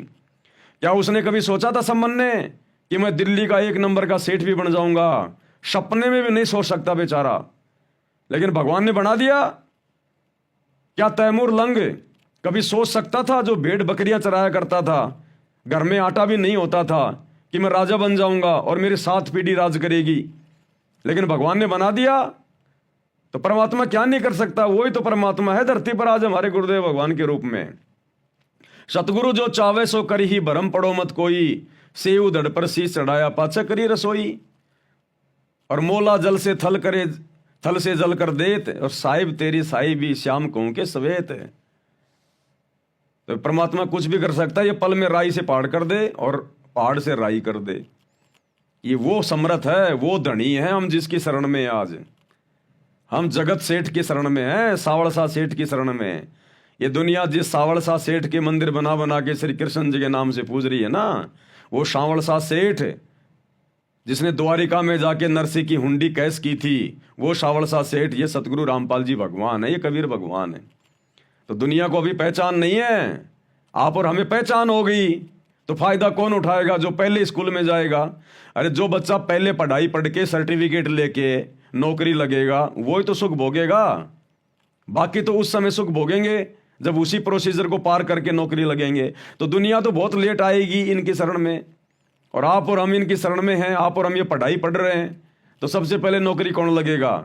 सबसे पहले सुखी कौन होगा? मोक्ष किसका होगा? आप और हमारा होगा। और दूसरी बात भाई और बहनों, देखो ये अध्यात्म है, हमने कुछ चीज़ों का बहुत विशेष तौर पर ध्यान रखना है। एक छोटी सी ऑडियो जो मैंने आज ग्रुपों में डाली हुई है, जूली बहन की जो आई थी, हम लोगों ने ज्ञान को प्रथम रूप से आधार बना के चलना पड़ेगा इस भक्ति मार्ग पर, तब हमारी बात बनेगी, नहीं तो नहीं बन पाएगी। आने वाले समय में क्या होगा भाई और बहनों, कोई भी भाई बहन ये ना सोचे कि भाई मेरी जो उम्र है, मेरी उम्र अभी 30 साल की है, मेरी उम्र अभी 35 साल की हैं, और मैं तो बड़ा होऊंगा, अभी टाइम लगेगा, बूढ़ा होऊंगा, उसके बाद मेरी भक्ति सफल होगी। आने वाले समय में, क्योंकि समय थोड़ा है परमात्मा के पास में, जितनी आत्माओं को गुरुदेव भगवान निकालेंगे अपने शरीर में रहते सहते, यानी इस तेज पुंज के शरीर में जो हमें दिखाई दे रहा है इनका, इस शरीर में धरती पर संत रूप में रहते रहते परमात्मा जितनी आत्माओं को निकाल पाएंगे निकाल देंगे। तो सभी भाई बहनों की प्रबल इच्छा होनी चाहिए हमारी। ये तो हमने कभी सौपन में भी नहीं सोचना, चाहे आप कैसी भक्ति कर रहे हैं, कितनी मर्यादा में कुछ भी हैं आप, लेकिन ये आपने जिंदगी में नहीं सोचना, चाहे आपकी 70 साल की उम्र हो रही है, 80 साल की उम्र हो रही है, हमने ये नहीं सोचना कि भगवान इस जन्म में नहीं तो अगले जन्म में तो पार हो ही जाऊंगा। ये सबसे बड़ी गलती होगी हमारी, सबसे बड़ी गलती। इसका मतलब हम अपने गुरु जी पर विश्वास नहीं कर रहे। अरे सतगुरु जो चाहे सो कर दे। अगर भक्ति की इच्छा होगी भगवान उम्र बढ़ा देगा। रामानंद की, पंडित रामानंद जी की 650 साल पहले परमात्मा ने उम्र बढ़ा दी थी। उसको चिंता हो गई थी जब वो 124 साल का था, 104 साल का या वो कितना था, तब उसको परमात्मा मिले 5 साल की उम्र में। उसको फिर टेंशन हो गई कि जो भक्ति में कर रहा था ये तो 2 आने की भी नहीं, अब मेरी उम्र बची नहीं तो मेरा मोक्ष कैसे होगा। तो उसकी चिंता को देखकर भगवान ने 150 साल की उम्र दी उसको, पंडित रामानंद जी को, कि तेरे भाग्य में उम्र नहीं है, तेरी मौत तो उसी दिन होनी थी जिस दिन सिकंदर लोधी ने तेरी गर्दन काट दी थी, वो तेरा लास्ट दिन था। अब आगे का जीवन मैं दे रहा हूं तेरे को भक्ति के लिए। तो परमात्मा ने 150 साल की उम्र दे दी उसको। तो वर्तमान में कोई भाई बहन अगर 80 साल का भी हो रहा है ना, तो ये मत सोचना कि इस जन्म में नहीं तो अगले जन्म में तो पार हो ही जाऊंगा। ये अगला जन्म हमारी डिक्शनरी से हटा देना चाहिए हमने। ये दिमाग में नहीं आना चाहिए अगला जन्म, नहीं, बिल्कुल नहीं। वो भगवान की मौज है, वो गुरु की मौज है, अगला जन्म दे ना दे, लेकिन हमने नहीं सोचना बिल्कुल भी। और दूसरी बात, भले आपकी 30 साल की उम्र है, चाहे 40 साल की उम्र है, चाहे आपकी 50 साल की उम्र है, हमने सुबह उठते ही सबसे पहले भगवान से यह अरदास करनी है, परमात्मा पीछा छुड़ाओ। अगर आज भी आप सतलोक के लिए अगर मुझे लेकर जाना चाहोगे ना गुरुदेव, यदि आप आज और अभी इसी समय अगर आप मेरे सामने प्रकट होकर कहो बच्चों चलो बैठो विमान में, ये गुरुदेव मैं उसी समय आपके साथ चलने को तैयार हूं। हमने इस कदर तैयार रहना इस संसार से पीछा छुड़वा के कि भगवान जब तक हूं तब तक तेरी नौकरी कर रहा हूं, तेरे बच्चों का पेट भर रहा हूं, तब तक मैं अपनी जिम्मेदारियां निभा रहा हूं, काम धंधा कर रहा हूं। बाकी मेरी इस गंदे लोक में रुकने की, रहने की, जीने की कोई इच्छा नहीं है। हमने इस कदर अब तैयार हो जाना चाहिए इस गंदे लोक के दुखों को देख के, भगवान के मिशन को समझ के। रोज हमने ये सोचना है कि बस आज मेरा अंतिम दिन, आज मेरा अंतिम दिन। ये प्लानिंग मत बनाओ, भक्तों के मन में ये प्लानिंग नहीं होनी चाहिए कि 2 साल बाद एक मकान बनाऊंगा। ये प्लानिंग नहीं होनी चाहिए भगत के मन में। क्या पता भगवान आपको 1 महीने के बाद सतलोक ले जाने की सोच रहा है और तुम उधर 2 साल बाद में मकान बनाने की सोच रहे हो। तो भैया काल के साथ एग्रीमेंट है, भगवान जबरदस्ती नहीं करेगा। भगवान 1 महीने की आपकी टिकट को कैंसिल कर देगा कि देखते हैं भैया अभी तो हमारा भगत ही 2 साल की सोच रहा है, अभी तो हमारा भगत ही ये सोच रहा है कि 2 साल बाद जाऊंगा। तो जब तक ये तैयार नहीं होगा मैं कैसे लेके जाऊंगा। क्या कहते हैं गुरुदेव बार बार कि बच्चों तुम अपनी इच्छा से आए थे, अपनी इच्छा से जाओगे, मैं जबरदस्ती नहीं करूंगा। ना मैंने सतलोक में जबरदस्ती करी कि तुम काल के साथ जाओ, तुम्हारी इच्छा बनी तो तुम इसके साथ आ गए, मैंने भेज दिया। अब ना मैं यहां जबरदस्ती करूंगा कि चलो सतलोक, चलो सतलोक, ना तुम्हारा हाथ पकड़ के ले जाऊंगा। जब तुम खुद अपनी इच्छा से सतलोक जाने के लिए तैयार होगे उस दिन लेके जाऊंगा। तो ये आप और हमारी इच्छा पे निर्भर है भाई और बहनों। इतना ज्ञान देने के बाद में आप और हमारी इच्छा के ऊपर है ये। तो हमने ये मन में प्लानिंग नहीं करनी यदि हम भगत हैं तो, और अगर हमें ज्ञान समझ में आ गया और मोक्ष चाहते हैं तो, कि 2 साल बाद में वहां पर जो मेरा प्लाट खाली पड़ा ना उसमें एक मकान बनाऊंगा। तो गई तेरी 2 साल तो हो गई तेरी बर्बाद। क्या पता तेरा गुरु तेरे को 2 महीने बाद सतलोक ले जाने की सोच रहा था और नालायक तूने अपने पैर पे मार ली वो कुल्हाड़ी कि 2 साल बाद तो मैं प्लाट बनाऊंगा। वो प्लाट बनने के बाद फिर सोचेगा 2 साल तो इसमें रहूंगा आराम से, हैं, फिर आने वाले 2 साल में हो जाएगा तेरे पोता, फिर सोचेगा 6-7 साल तो पोता खिलाऊंगा भी, तो यही रह जाएगा फिर। तो भगत ने प्लानिंग नहीं करनी, 2 टाइम की रोटी परमात्मा दे रहा है, बस उसी में संतुष्ट रहना हमें।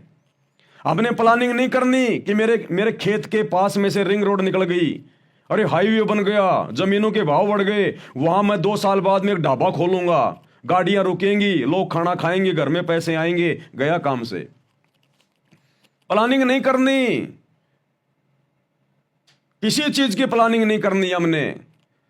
अगर हमने प्लानिंग करनी है तो सतलोक जाने की करनी है कि कब गुरुजी आएंगे, कब गुरुजी आएंगे, मेरे अंदर क्या कमी रह गई जो परमात्मा अभी तक लेने नहीं आ रहे, क्या कमी रह गई मुझे।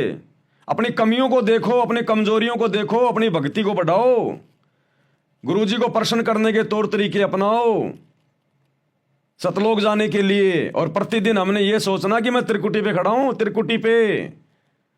यदि किसी भाई बहन को ये पता चल जाए कि मैं त्रिकुटी पे खड़ा हूं और आज मेरी फाइनल परीक्षा है और काल हर प्रकार से किसी सुंदर औरत को भेज के, किसी सुंदर युवा जो पुरुष को भेज के, या कोई धन दौलत का लालच देके, या ब्रह्मा विष्णु महेश बनाने का, उनके लोक में कोई देव का कोई पद देने का लालच मुझे दिया जाएगा आज। क्योंकि गुरुजी सत्संग में बताया करते थे कि बच्चों तुम्हारा जो असली खेल है ना वो त्रिकुटी पे शुरू होगा। हमें गुरुदेव बताया करते थे कि बच्चों धरती पे ये काल कुछ नहीं कहेगा, तुम्हें कुछ नहीं कहेगा, इस पृथ्वी लोक पर तो जैसा तुम्हारा कर्म है उसी अनुसार तुम्हारे को अच्छा बुरा मिलेगा। ये इस पृथ्वी लोक पर तो जीव को छेड़ता भी नहीं है। इस काल का असली खेल शुरू होता है जब हम त्रिकुटी पर पहुंच जाते हैं, वहां ये अपना दाव खेलेगा। उससे नीचे ये कुछ नहीं कहता ये काल, उससे नीचे तो जैसे तेरे कर्म है वैसा ही तेरे को मिलेगा। तो प्रतिदिन हमने ये सोचना कि आज मैं त्रिकुटी पे खड़ा हूं, मेरा फाइनल डे है आज मेरी परीक्षा का दिन है। और परीक्षा के दिन में जिस दिन बच्चे की परीक्षा होती है, अगर उसका जीजा भी आ जाए, उसका फूफा भी आ जाए, उसका कोई अच्छे से अच्छा कोई यार दोस्त मित्र कहे कि चल आज घूमने चलते हैं, अरे गाड़ी मेरे पास में, पैसे मेरे पास में हैं, तेरे को पैसे खर्च करने की जरूरत नहीं है, अरे कोई बात नहीं मैं लेके चलता हूं तेरे को फ्री में, चल आज घूमने चलते हैं, वो बच्चा कहीं नहीं जाएगा। उसको पता है कि आज तेरी परीक्षा है, अगर आज तू परीक्षा में नहीं गया और फेल हो गया, तेरा 1 साल बर्बाद होगा। तो भगत को ये डर होना चाहिए कि आज मैं त्रिकुटी पे खड़ा हूं, मेरा हर दिन ये त्रिकुटी का दिन है, और अगर मैं फेल हो गया मेरा एक जीवन जाएगा, एक जीवन पूरा। तो ये सोचकर इतना भयभीत होकर हमने अपने हर दिन को त्रिकुटी पे खड़ा हुआ मानकर इस भक्ति मार्ग पे आगे बढ़ना है कि भगवान मेरी कहीं से भी आज मेरी परीक्षा हो सकती है। अगर मैं घर से बाहर निकल गया ना काम धंधे के लिए, कोई भी काम करता आदमी, तो ये सोच के घर से निकलना है कि आज मेरा फाइनल डे है, मैं त्रिकुटी पे खड़ा हूं। और काल किसी न किसी प्रकार से, चाहे किसी से मेरा लड़ाई झगड़ा करवाएगा, मनमुटाव करवाएगा, कोई लड़की आएगी बोलेगी मेरे से फ्रेंडशिप करोगे क्या, मेरे से चैटिंग करोगे क्या, मेरे से शादी करोगे क्या, पता नहीं क्या क्या ड्रामेबाजी, कुछ भी हो सकता है। ये नित्य नियम हमारे को इसीलिए तो पढ़ाया जाता है रोजाना घर से बाहर निकलने से पहले, कि तुम्हारे साथ में कोई लड़ने झगड़ने को भी तैयार होगा काल प्रेरणा से। कोई अच्छी मंदी बात भी तुम्हें कहेगा, कोई लड़की भी टकराएगी, कोई लड़का भी टकराएगा, कोई लोभ लालच की बातें भी होंगी, रिश्वत की बातें भी होंगी, 2 के 4 कमाने की बातें होंगी। तो तुम लोगों ने किस प्रकार से अपने जीवन को टैकल करना है, अपने पूरे दिन को तुमने सुचारू रखना है। तो गुरुजी सुबह सुबह हमारे को नित्य नियम पढ़ा के, इसीलिए तो हमारे को घर से बाहर भेजते हैं कि बच्चों तुम नित्य नियम को ध्यान में रखना, इसमें तुम्हारे को आदेश दे दिए गए तुमने क्या करना है। तो इस प्रकार भाई और बहनों, हमारा हर दिन ये होना चाहिए कि मैं त्रिकुटी पे खड़ा हूं, तब हम भक्ति पे सफल हो सकते हैं, नहीं तो नहीं होंगे। हम यहाँ पर हम 5 साल आगे की हम लोग ये प्लानिंग करके बैठे हुए हैं, 5 साल आगे की हम प्लानिंग करके बैठे हैं, तो भगवान कैसे ले जाएगा हमें? हमारी इच्छा ही नहीं, अभी तो हमारी यहीं पे वो प्लानिंग की इच्छा है। तो भगत ने कोई प्लानिंग, कोई विचार ऐसा करना ही नहीं चाहिए हमारे को इस काललोक में। प्लानिंग भी करो तो भक्ति की करो कि भक्ति मेरी ज्यादा से ज्यादा कैसे बढ़े, मैं क्या करूं, मेरे गुरुजी कैसे मेरे से प्रसन्न हो। केवल इस बात की प्लानिंग, सतलोक जाने की प्लानिंग, तब जाकर हमारा मामला सुलझेगा, नहीं तो नहीं सुलझेगा भाई और बहनों, बिल्कुल नहीं सुलझेगा। जिस समय हम सतलोक से यहां आने के लिए तैयार हुए थे, कितने उमंग में थे, और उस समय हमारा भगवान, हमारा गुरु कबीर भगवान हमें कह रहा है बच्चों रहने दो, दुखी हो जाओगे, बच्चों दुखी हो जाओगे, रहने दो, तुम्हें किस बात की कमी है। हम डांटे नहीं, डट रहे थे। हमारा बाकी का जो परिवार था, हमारे माता पिता, भाई बंधु, हमारी पत्नी, वो भी हमारे को रोक रही थी कि मत जाओ मत जाओ, लेकिन हमने किसी की नहीं सुनी हमने, और हम काल के साथ में आ गए। इस कदर हमने तैयार होना पड़ेगा, यहां हम किसी की नहीं सुनेंगे अब, किसी की भी, चाहे कोई कितना बड़ा हमारे को कोई पद दे, चाहे कोई कितना बड़ा हमारे को धन दे। और ये आएंगे, हमारे सामने परिस्थितियां पैदा होंगी, ये आप देख लेना। अभी तक हमारा भक्ति धन इतना नहीं बढ़ा, लेकिन जब भक्ति धन बढ़ेगा तो फिर चोरों की नजर पड़ेगी, इस काल की नजर पड़ेगी। फिर कंगाल के घर में कोई चोरी नहीं करता। आपने चाय की थड़ी में चोरी होते नहीं सुना होगा कभी। हाँ, बैंकों में लूट पड़ गई, बैंक में लूटमार हो गई, आपने खूब सुना होगा। क्योंकि चाय की दुकान में क्या मिलेगा, पाव भर चाय मिलेगी, 1 किलो चीनी मिलेगी, अदरक की 2-4 वो गठियां मिल जाएंगी, तो उसको कोई नहीं छेड़ता। जहां धन होता है वहां पे लूट होती है। तो अब आप और हमारा भक्ति धन बढ़ेगा आने वाले समय में, जितना हम मर्यादाओं में रहेंगे। उसके बाद इस काल चोर की नजर पड़ेगी कि ये आत्मा सतलोक जाने के लिए तैयार हो रही है, भाई इसके पास भक्ति धन जमा हो रहा है। फिर आएंगे आपके सामने सारे ऑफर। आज आप और हमारी शकल देख के जो लड़कियां हमारी तरफ देखती नहीं, आपको एक एग्जाम्पल दे रहा हूं, जो लड़कियां भाई बहनों की तरफ देखती नहीं है, जो लड़के बहनों की तरफ नहीं देखते उनकी शकल सूरत को देख के, आने वाले समय में जब भक्ति धन बढ़ेगा, ये काल लोगों में प्रेरणा करेगा। आपके साथ में नजदीकियां बढ़ाएंगे, मित्रता करेंगे, फ्रेंडशिप करेंगे, शारीरिक संबंध बनाने की सोचेंगे वो लोग। आप सोचोगे यार मेरे अंदर ऐसा कुछ है ही नहीं, मैं तो काला कलूटा सा आदमी, बुंडा सा आदमी है ना, मैं ऐसा कुछ को धनवान आदमी, और मेरे साथ में ये नजदीकियां क्यों बढ़ा रहे हैं? वो काल बढ़वा रहा है तुम्हारा भक्ति धन चुरवाने के लिए, तुम्हारी मर्यादा तुड़वाने के लिए। ध्यान रखना, तुम्हारा रिश्तेदार आएगा और कहेगा जी जी कोई बात नहीं जी, मेरे पास में पैसे हैं, मैंने जमीन बेची है, चलो ऐसा करते हैं अपन पार्टनरशिप में मिलकर छोटा सा काम धंधा कर लेते हैं, अजी छोटा सा एक होटल खोल लेते हैं, आप तो संभाल लेना, पैसे मैं लगा दूंगा, कोई दिक्कत नहीं, मत फंस जाना। आपको फ्री के ऑफर आएंगे, आपको फ्री के ऑफर आएंगे। आप जिस कंपनी में काम कर रहे हैं, जिस ऑफिस में आप काम कर रहे हैं, आज आपकी कोई वैल्यू नहीं है, 5 साल बाद आपका बॉस कहेगा अरे अरे फलाने फलाने जी मैं आपको सुपरवाइजर बना रहा हूं, आपने पूरा ऑफिस संभालना है, आपकी सैलरी भी मैंने 10,000 रुपये बढ़ा दी। मत फंस जाना, भैया मैं तो चपड़ासी वाले काम में ठीक हूं, कम से कम अपनी भक्ति तो कर रहा हूं मैं। अरे भैया मैं तो सिक्योरिटी गार्ड ही ठीक हूं, आते जाते समय गेट खोल देता हूं, बाकी माड़ा लेके भक्ति कर रहा हूं। तू मुझे सुपरवाइजर बनाएगा, 24 घंटे 50 आदमियों पे मेरे को नजर रखनी पड़ेगी, भक्ति क्या मैं कहा करूंगा? वो कार्ड आपको फंसाएगा, आपका प्रमोशन करवाएगा, आपको सुपरवाइजर बनाएगा, आपको मैनेजर बनवाएगा। और जिसको ज्ञान नहीं होगा वो तो सोचेगा हो मैं मैनेजर बन गया, मैनेजर बन गया। तेरे को बनाया जा रहा है नालायक, तेरा समय बर्बाद करवाने के लिए। जो टुकड़े मिल रहे हैं ना छोटी मोटी नौकरी काम धंधे में, अपना कर ले, अपना टाइम पास कर। तो भाई और बहनों, आज जो दुनिया हमारी तरफ देखती भी नहीं है, कल को ये दुनिया नजर गाड़ के रखेगी, लेकिन हमने सावधान रहना, उस समय ज्ञान को आधार बना के रखना है, हमने मान बढ़ाई में उलझना ही नहीं है। हमने असंख्यों बार ये सारी चीजें करके देख ली हैं। परमात्मा ने कह दिया बेटा तेरा कोई पहला जन्म थोड़ी है, कोटि जन्म तू राजा की न्या मिटी न मन की आशा, भिक्षुक होकर दर दर घूमिया मिला ना निर्गुण राशा। अरे नादान प्राणी, जो आज तू रोड पे खड़ा होके तू ये जो मेहनत मजदूरी कर रहा है ना और अपनी भक्ति कर रहा है, तो ये ना सोच कि हर जन्म में तू ऐसा ही था, या आज तू इतना गरीब है तो तू ऐसा ही था। ना ना ना ना, करोड़ों बार तू राजा रह चुका, चक्रवर्ती राजा, करोड़ों बार। ये तो तेरे को भक्ति करवाने के लिए तेरे गुरु भगवान ने तेरे को इस गरीबी वाली स्थिति में रखा है। आज अगर तू छोटा मोटा कोई सरपंच होता ना, तो आज तू भगवान के नजदीक भी नहीं आता। तो ये तो शुक्र मना गुरुदेव भगवान का। और ये बात हकीकत है भाई और बहनों, ध्यान रखना। ये पृथ्वी पाप और पुण्य के हिसाब से चलता है, पूरा 21 ब्रह्मांड पाप और पुण्य के हिसाब से। ये कोई राजनीति के हिसाब से नहीं चलता, ये किसी जैक और चेक के हिसाब से नहीं चलता। पाप और पुण्य पे टिका हुआ सारा सिस्टम, ये पाप और पुण्य के ऊपर। तो पुण्य तो आप और हमारे ऊपर है ही, यहां के राजा से ज्यादा पुण्य आप और हमारे पास में है। और इसकी सबसे बड़ी पहचान यह है कि हमें सतगुरु ने अपनी शरण में ले लिया। गुरुदेव कहते हैं लख भर सूरा जूझ ही लख भर शावंत दे, और लख भर यति जहान में तब सतगुरु शरण आले। गोरख से ज्ञानी गने सुखदेव जति जहान, और सीता सी बहु बारिया संत दूर स्थान। तो गुरुदेव कहते हैं लख भर सूरा जूझ ही, जो आत्मा लाखों बार सूरवीर के जन्म प्राप्त करती है। सूरवीर वो योद्धा होते हैं जो युद्ध के मैदान में गर्दन कटवाना मंजूर लेकिन पीठ नहीं दिखाते, टुकड़े टुकड़े होके वो कट जाएगा लेकिन पीठ नहीं दिखाएगा, उसको कहते हैं सूरवीर। तो गुरुदेव कहते हैं जब एक आत्मा लाखों जन्म ऐसे सूरवीर के भोग लेती है, लख भर सूरा जूझ ही लख भर सावंत दे, लाखों बार आपको शावंत दे प्राप्त हो चुकी है। शावंत दे गुरुदेव ने बताया वो आदमी होता है जिसके दोनों हाथ या एक हाथ अपने घुटने के नीचे से होता है, पैर के घुटने से भी जिसका एक हाथ या फिर दोनों हाथ इतने लंबे होते हैं, वो बहुत ही ज्यादा भक्ति धन से परिपूर्ण आत्मा होती है, आधीन होती है, उसको कहते हैं सावंत दे। वो पुनकर्मी आत्मा होती है। त्रेता में श्री रामचंद्र जी सावंत दे थे, ये दुनिया वालों को नहीं पता, ये गुरुदेव भगवान ने बताया। तो गुरुदेव कह रहे करोड़ों बार लाखों बार तुम्हारे सावंत दे वाले जीवन भी हो चुके हैं।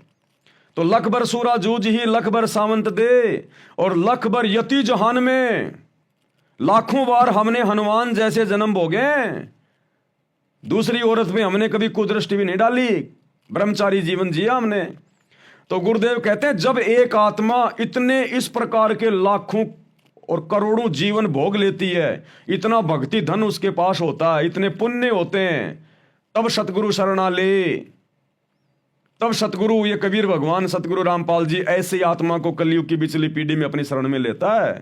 तो ये देश के राजा महाराजा, अमेरिका का राजा महाराजा, ब्रह्मा विष्णु महेश, भक्ति धन के मामले में, पुण्य के मामले में आप और हमारे एक बाल के बराबर भी नहीं है, बाल के बराबर भी। तो असल में ये दुनिया का राज आप और हमारे भाग्य में था। भाई और बहनों, ये सत्य मान लेना, ये दुनिया का राज, ये मंत्री पद, प्रधानमंत्री पद, ये बड़े बड़े ये बिजनेसमैन के पद, ये बड़ी बड़ी नौकरियां, बड़े बड़े ये अधिकारी के पद, असल में आप और हम भगत भाई बहनों के भाग्य में था ये।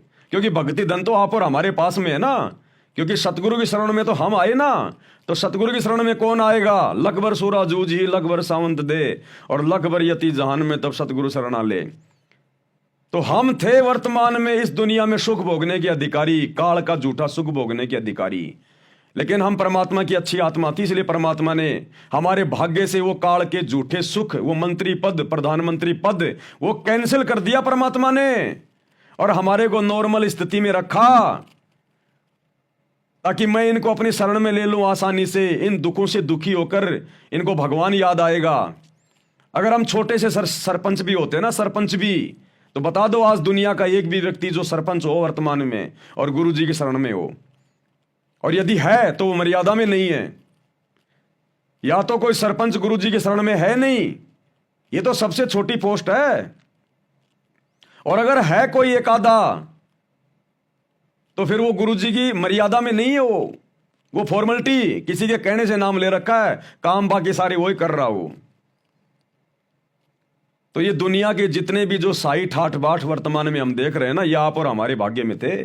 लेकिन हमारे गुरु ने हमारे ऊपर मेहर बख्शी, रजा बख्शी गुरुदेव ने, आप और हमसे भक्ति करवाने के लिए परमात्मा ने उन काल के झूठे सुखों को डिलीट कर दिया, और क्रोश मार दिया, और आप और हमें अपनी शरण में ले लिया, अपनी गोद में ले लिया। इसलिए ये दास बारंबार कहता है कि दुनिया को देख के नहीं चलना हमने, ये तो हमारा थूका हुआ चाट रहे हैं। हम संत रामपाल जी के भक्तों का थूका हुआ चाट रही है ये दुनिया। ये मंत्री पद, प्रधानमंत्री पद, ये बड़े बड़े अधिकारियों के पद, ये हमारे भाग्य में थे, हमारे गुरुदेव ने हमें नहीं दिए, इसलिए हमारा थूका हुआ दुनिया चाट रही है। इसलिए हम भक्तों ने ज्ञान को आधार बना के दृढ़ रहना है कि मैं कमजोर नहीं हूं, मैं निर्धन नहीं हूं। जो सतगुरु रामपाल जी का भगत हो के ये कहे कि मैं निर्धन हूं, उससे बड़ा मूर्ख आदमी दुनिया में कोई दूसरा नहीं। अरे कबीरा सब जग निर्धना, धनवंता ना कोई, और धनवंता सो जानिए जिसके पास राम नाम धन होए। इस दुनिया की सबसे सुंदर औरतें हमारी माता बहनें हैं। ये होनी थी दुनिया की सबसे सुंदर औरतें, क्योंकि हमारे पास में भक्ति धन है, और भक्ति धन से ही इस प्राणी को उच्च पोस्ट मिलती है, सुंदर शरीर मिलता है, गोरी गोरी काया मिलती है, सुंदर सुंदर उसको चेहरा मिलता है। लेकिन भगवान ने काट दिया हमारा मोक्ष करवाने के लिए, हमसे भक्ति करवाने के लिए, कि अगर मैं इस आत्मा को सुंदर शरीर दे दूंगा, 6 फुट का शरीर दे दूंगा, ये दिन में 10 बार शीशे में मुंह देखेगा, भक्ति क्या खाक करेगा? फिर ये अहंकार आएगा ही आएगा, मान बढ़ाई आएगी आएगी, सुंदरता की, अच्छे हट्टे कट्टे शरीर की आएगी आएगी, अहंकार मान बढ़ाई ये रह नहीं सकता आदमी, क्योंकि 5 विकार हमारे अंदर हैं। तो गुरुदेव ने हमारी उन माता बहनों को उतना सुंदर शरीर नहीं दिया, उन भगत भाई बहनों को उतना सुंदर शरीर नहीं दिया जो उनके भाग्य में था। तो जानबूझ के परमात्मा ने हमारी माता बहनों को और हम भगत भाई बहनों को वो सुंदर शरीर, सुंदर चेहरा नहीं दिया। घर में हमारे वो इतना पैसा नहीं दिया हमसे भक्ति करवाने के लिए। तो ये जितनी जितनी सुंदर माता बहनें, बड़ी बड़ी ये बॉलीवुड की हीरोइन बन के घूम रही हैं, बड़े बड़े राजघरानों की बहु बेटियां बन के घूम रही है, ये हमारी माता बहनों के द्वारा थूका गया चाट रही हैं। ये हम भक्तों के भाग्य में था ये सुंदरता, ये सुंदर चेहरा, हट्टा कट्टा शरीर, ये हम भक्तों का थूका हुआ चाट रही है दुनिया। इसलिए हमने किसी के रूप रंग को देखकर, किसी के धन कार कोठी को देखकर, किसी के मंत्री पद को देखकर हमने अपने अंदर निराशा नहीं लेके आनी कि मैं गरीब हूं, मैं सुंदर नहीं हूं, मैं काला हूं, मैं कलूटा हूं। हम तो सबसे सुंदर थे, लेकिन भगवान ने जानबूझ के बनाया हमें भक्ति करवाने के लिए। इसलिए परमात्मा कहते हैं दुनिया को देख के नहीं चलना, ना दुनिया की धन संपत्ता, कार कोठी, पैसे, रंग रूप, कुछ नहीं देखना। ये हमारा थूका हुआ चाट रहे हैं। हमने भक्ति करके सतलोक जाना है, और अब सतलोक जाके हम वो चेहरा प्राप्त करेंगे, वो सुंदर चेहरा। अगर ब्रह्मा विष्णु महेश भी उस चेहरे को देख ले, जो चेहरा आप और हमारा सतलोक में है, जो हमें मिलेगा, ये पागल होके गिर जाए, पागल होके। इतनी सुंदरता, इतना नूर है, 16 सूर्य जितना नूर। ये भी पागल हो जाएं देख के, हमें वो शरीर मिलेगा अब। अगर भगवान हमें यही दे देते तो सतलोक में नहीं जा पाते, फिर हमारे गधे कुत्ते के मुंह लगते फिर अगले जन्म में। तो ये गुरु की हमारे ऊपर विशेष रहम, विशेष मेहरबानी, इसलिए हमने गुरुदेव के चरण धो धो के पीने चाहिए अपने सतगुरु रामपाल जी भगवान के कि परमात्मा रजा बख्शी, आपने मुझे दुनिया का सबसे धनी बना दिया। ये भक्ति धन, इसकी कदर होगी।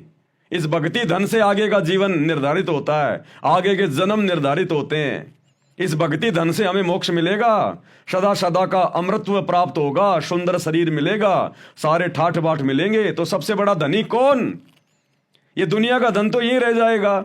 आज कोई अरबपति है, खरबपति है, अरे ये सोने चांदी के सिक्के, ये कागज के नोट तो यही रह जाएंगे। उसका शरीर भी 2 मुट्ठी राख बन जाएगा और आप और हमारा भक्ति धन जाएगा साथ में।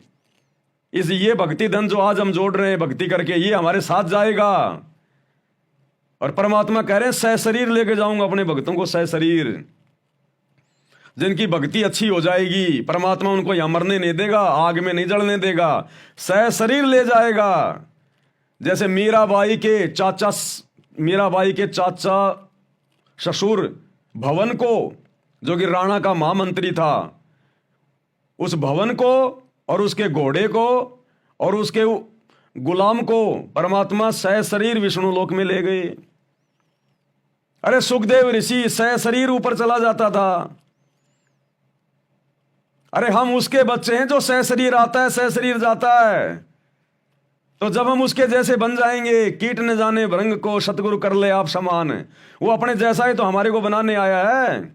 जब हम उसके जैसे बन जाएंगे भक्ति करके, जीव से पीव श्रेणी में आएंगे, परमात्मा सह शरीर भी लेके जाएगा। उनका वचन है, सत्संग में बोल रखा है कि बच्चों सतलोक जाओगे सह शरीर जाओगे, तो सह शरीर भी लेके जाएगा परमात्मा अपनी आत्माओं को, आप देख लेना। तो हम फिर क्या देखें हम इस दुनिया को, क्या देखें हम इस दुनिया को? एक गाना था पहले, अब ध्यान में नहीं आ रहा, कि दुनिया के वो अपनी प्रेमिका से कहता कि देख के तेरे रंग को, रूप के नजारे को, अब बाकी नजारे में क्या देखूं। यानी मैं दुनिया के नजारे क्या देखूं, तू इतनी सुंदर है, इतनी प्यारी है, तू मेरे दिल में बस गई, समा गई, अब मैं दुनिया की तरफ क्या देखूं, बाकी नजारे में क्या देखूं। तो भैया इसी प्रकार हमें सुंदर परमात्मा मिल गया, समर्थ सतगुरु मिल गया, भक्ति धन मिल गया, भक्ति विधि मिल गई, सतलोक जाने का रास्ता मिल गया। अब ये गंदी दुनिया के गंदे नजारे, राजपाट, ये हम क्या देखेंगे? हम इंद्रदा राज कागदा बिष्टा ना भोगा इंद्राणी नु, तो फिर यहां के राजपाट क्या है? फिर कौवे की बीट से भी गिरे हुए।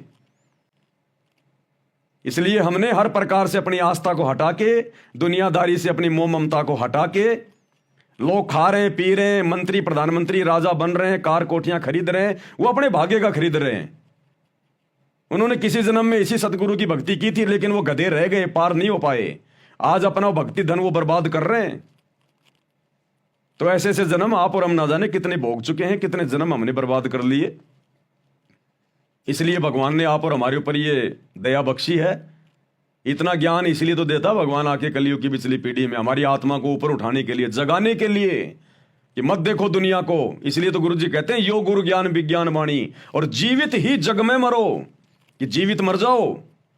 मरा हुआ आदमी दुनिया देख के नहीं जीता।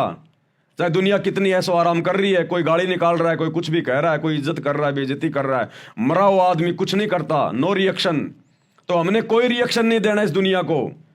आपका पड़ोसी चाहे बहुत बड़ा कोई अधिकारी बन गया, उसका बेटा, आपने ये सोचकर अपने बेटे को डांटना नहीं है, फटकारना नहीं है कि नालायक देख वो तेरे साथ था, वो तेरा साथी, देख आज वो अधिकारी बन गया और तू यहीं पड़ा हुआ है। नहीं, तेरे बेटे को जो पद मिल गया, भक्ति पद मिल गया, उसके बराबर तो ब्रह्मा विष्णु महेश का पद नहीं है। तो हमने अपने मन में कोई हीन भावना नहीं लेके आनी, कोई निराशा पैदा नहीं करनी। हमसे बड़ा सेठ इस धरती पे कोई नहीं, और हमारे बाप से बड़ा जगत सेठ कोई धरती पे नहीं। फिर हम किस बात की चिंता करें? कौन है फिर हमारे आगे? तो विचार करना भाई और बहनों आप इन सब बातों का। ये ज्ञान आधार की भक्ति है। हमने दुनिया की तरफ नहीं देखना बिल्कुल भी। दुनिया जो भी कुछ कर रही है सतगुरु के शरण में आए बिना, ये तो गधा बनने की तैयारी कर रही है, गधा बनने की तैयारी। गधा बनने की तैयारी।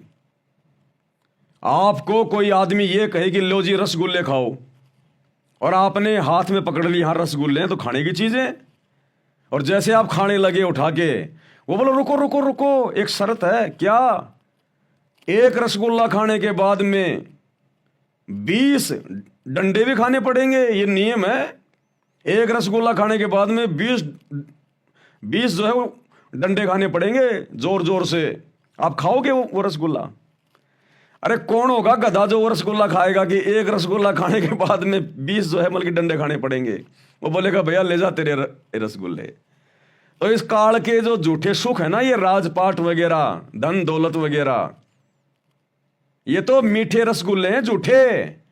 आज तो खा लो, आज तो खा लो ये काल के ये रसगुल्ले, और कल को शरीर छूटने के बाद फिर लठ भी तो पड़ेंगे फिर कुम्हार के। 84 लाख योनियों में डालेगा, बैल बना के ऊंट बना के खेत में जुतवाएगा, फिर ये पीछे से हाड़ी मारेगा लठ, नाक में डालेगा रस्सा। आज अगर नाक का बाल भी अगर उखड़ जाता तो कितना दर्द होता है। नाक में छेद करके रस्सा डालेगा और यूं खींचेगा, फिर इधर चल इधर चल इधर चल इधर चल। तो ये काल के झूठे सुख ये हैं भैया। तो भगत तो खाना चाहेगा नहीं, भगत तो वो ही खाएगा जितना गुरुजी खिलाएंगे। और गुरुजी ने कह दिया बेटा साईं इतना दीजिए जिसमें कुटुंब समाए, और हम भी भूखे ना रहें, अतिथि न भूखा जाए। और फिर हमें चिंता किस बात की? हम जगत सेठ के बच्चे भक्ति कर रहे हैं तो क्या भगवान खाना नहीं देगा? अरे जिस भगवान ने बिना हमसे पूछे, जिस सतगुरु रामपाल जी भगवान ने बिना हमसे पूछे, और हम तो जानते भी नहीं थे क्या मोक्ष है, क्या सतलोक है, क्या भक्ति है, क्या शास्त्र हैं, वेदों में क्या लिखा, कुछ जानते थे क्या? कुछ नहीं जानते थे। भगवान ने आके बताया, जनाया। तो जिस भगवान ने हमसे बिना पूछे हमारे को करने के लिए भजन दे दिया, भजन, तो क्या वो भगवान फिर हमारे को भोजन नहीं देगा? अरे जो भजन दे सकता है क्या भोजन नहीं देगा क्या? तो भगत ने भोजन की चिंता तो होनी नहीं चाहिए। जिसको भजन मिल गया फिर भोजन की चिंता नहीं होनी चाहिए। फिर तो भगवान कहते हैं चिंता तो एक ही होनी चाहिए, चिंता तो हरि नाम की और न चिंता दास। और जो कोई चिंता नाम बिना यानी भजन बिना सोए काल की फांस। इब्राहिम सुल्तान को जब वो जंगल में था ऊपर से थाड़ आता था, बना बनाया भोजन। ऋषभनाथ जब वो जंगल में चला गया राजपाट छोड़ के परमात्मा की प्रेरणा से भक्ति करने के लिए, ऊपर से थाड़ आता था सतलोक से। तो ये वही समर्थ परमात्मा, ये वही कबीर देव, ऋषभ देव के आइया कभी नामे करतार, ये वही कबीर देव सतगुरु रामपाल जी के रूप में हमें प्राप्त है, जो पूरी दुनिया को खिला रहा है, तीनों लोकों में प्रवेश करके सबका भरण पोषण कर रहा है। तो क्या हमें नहीं देगा क्या भगवान? कुछ भी दे देगा ये परमात्मा तो अपने बच्चों को। ये वो समर्थ है।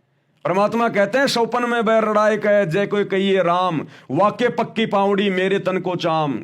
गुरुजी कहते हैं अगर कोई मेरी भक्ति मर्यादा में रह के अगर मेरी भक्ति कर रहा है, कहता है मैं इतना प्रसन्न होता हूं मेरी उस प्यारी आत्मा के लिए, अपने शरीर की ये चाम उधेड़ के, खाल उतार के और मेरे भगत के पैरों की जूतियां बना दूं मैं। ये भगवान हमसे इतना प्रेम करता है तो क्या खाने के लिए भोजन नहीं देगा हमारे को? बस हम इनके कहे अनुसार चलते रहें, इनकी मर्यादा में लगे रहें। ड्रामेबाजी इसको पसंद नहीं है, बकवाद इसको पसंद नहीं है। ये जितना प्रसन्न होता है ना भगत की भक्ति से कि मैं अपने शरीर की चमड़ी उतार के अपने भगत के पैरों की जूतियां बना दूं, फिर मर्यादा तोड़ने वालों से नाराज भी उतना ही होता है। अगले जन्म में फिर उसको बकरा बना के, मुर्गा बना के, उस कसाई से फिर उसकी चमड़ी उधड़वा देता। फिर ये चमड़ी भी उधड़वा देता है। ये ना सोचना कि ये दयालु दयालु है। हिरणाकुश की छाती भी इसी ने फाड़ी थी। ब्राह्मण बाणा करम कसाई हिरणाकुश की छाती फड़वाई। इसी भगवान ने नरसिंह रूप धारण करके सतगुरु रामपाल जी ने। ये ना सोचना केवल ये दयालु दयालु है। ये दयालुता केवल उसी समय दिखाता जब ये धरती पर संत रूप में आता है, क्योंकि संत रूप में इनको फॉलोवर बनाने होते हैं, इनको ज्ञान देना होता है, इनको भगत बनाने होते हैं। इसलिए ये कभी चींटी को भी नहीं सताता, ना किसी को ये आदेश देता। तो संत रूप में केवल ये दयालुता दिखाता है। अन्यथा यही सतगुरु रामपाल जी भगवान, यही कबीर भगवान त्रेता युग में हिरणाकुश बन के नरसिंह रूप धारण करके, और हिरणाकुश की छाती भी इसने फाड़ी थी नाखूनों से। रावण की छाती में तीर भी इसी ने ठोका था, क्योंकि उस समय ये कोई संत रूप में नहीं था, उस समय इसने कोई भगत नहीं बनाने थे। आज इसने भगत बनाने, उदाहरण पेश करना कि साधु कैसे होते हैं, इसलिए आज इस चींटी को भी सताने का आदेश नहीं देता। तो भाई और बहनों, हमने समझना है, नहीं तो यही भगवान हमारी छाती फाड़ेगा। फिर गुरुदेव ने क्या बताया, ये रावण कौन था? अरे ब्रह्मा जी की भक्ति से हिरणाकुश कोई इतना बड़ा कोई वरदान ले लेगा क्या? नहीं, वो तो केवल एक बहाना। इसी कबीर भगवान की भक्ति उसने किसी युग में की थी, उस नालायक आदमी ने, हिरणाकुश ने, जिसके बदले उसको ये सब कुछ मिला। और उसी भगवान ने जिसकी भक्ति करके उसने इतना सब कुछ वो प्राप्त किया था, अहंकार में आ गया, और उसी भगवान ने फिर नरसिंह रूप धारण करके अपने भगत की छाती फाड़नी पड़ी। गुरुदेव ने क्या बताया, ये रावण कौन था? ये रावण भी किसी जन्म में इस कबीर भगवान की आत्मा थी, लेकिन रह गया। और अब देख लो, उसी भगवान ने आके छाती में तीर मारना पड़ रहा उसके। ये दयानंद सरस्वती कौन था? क्या बताया गुरुजी ने, ये भी कबीर भगवान की आत्मा थी, कोई जन्म में इसने जो है भक्ति की थी, और आज ये भगवान का दुश्मन बन के बैठ गया। आज भगवान ने अपने भगत की पोल पट्टी खोल के जो है की बतानी पड़ी।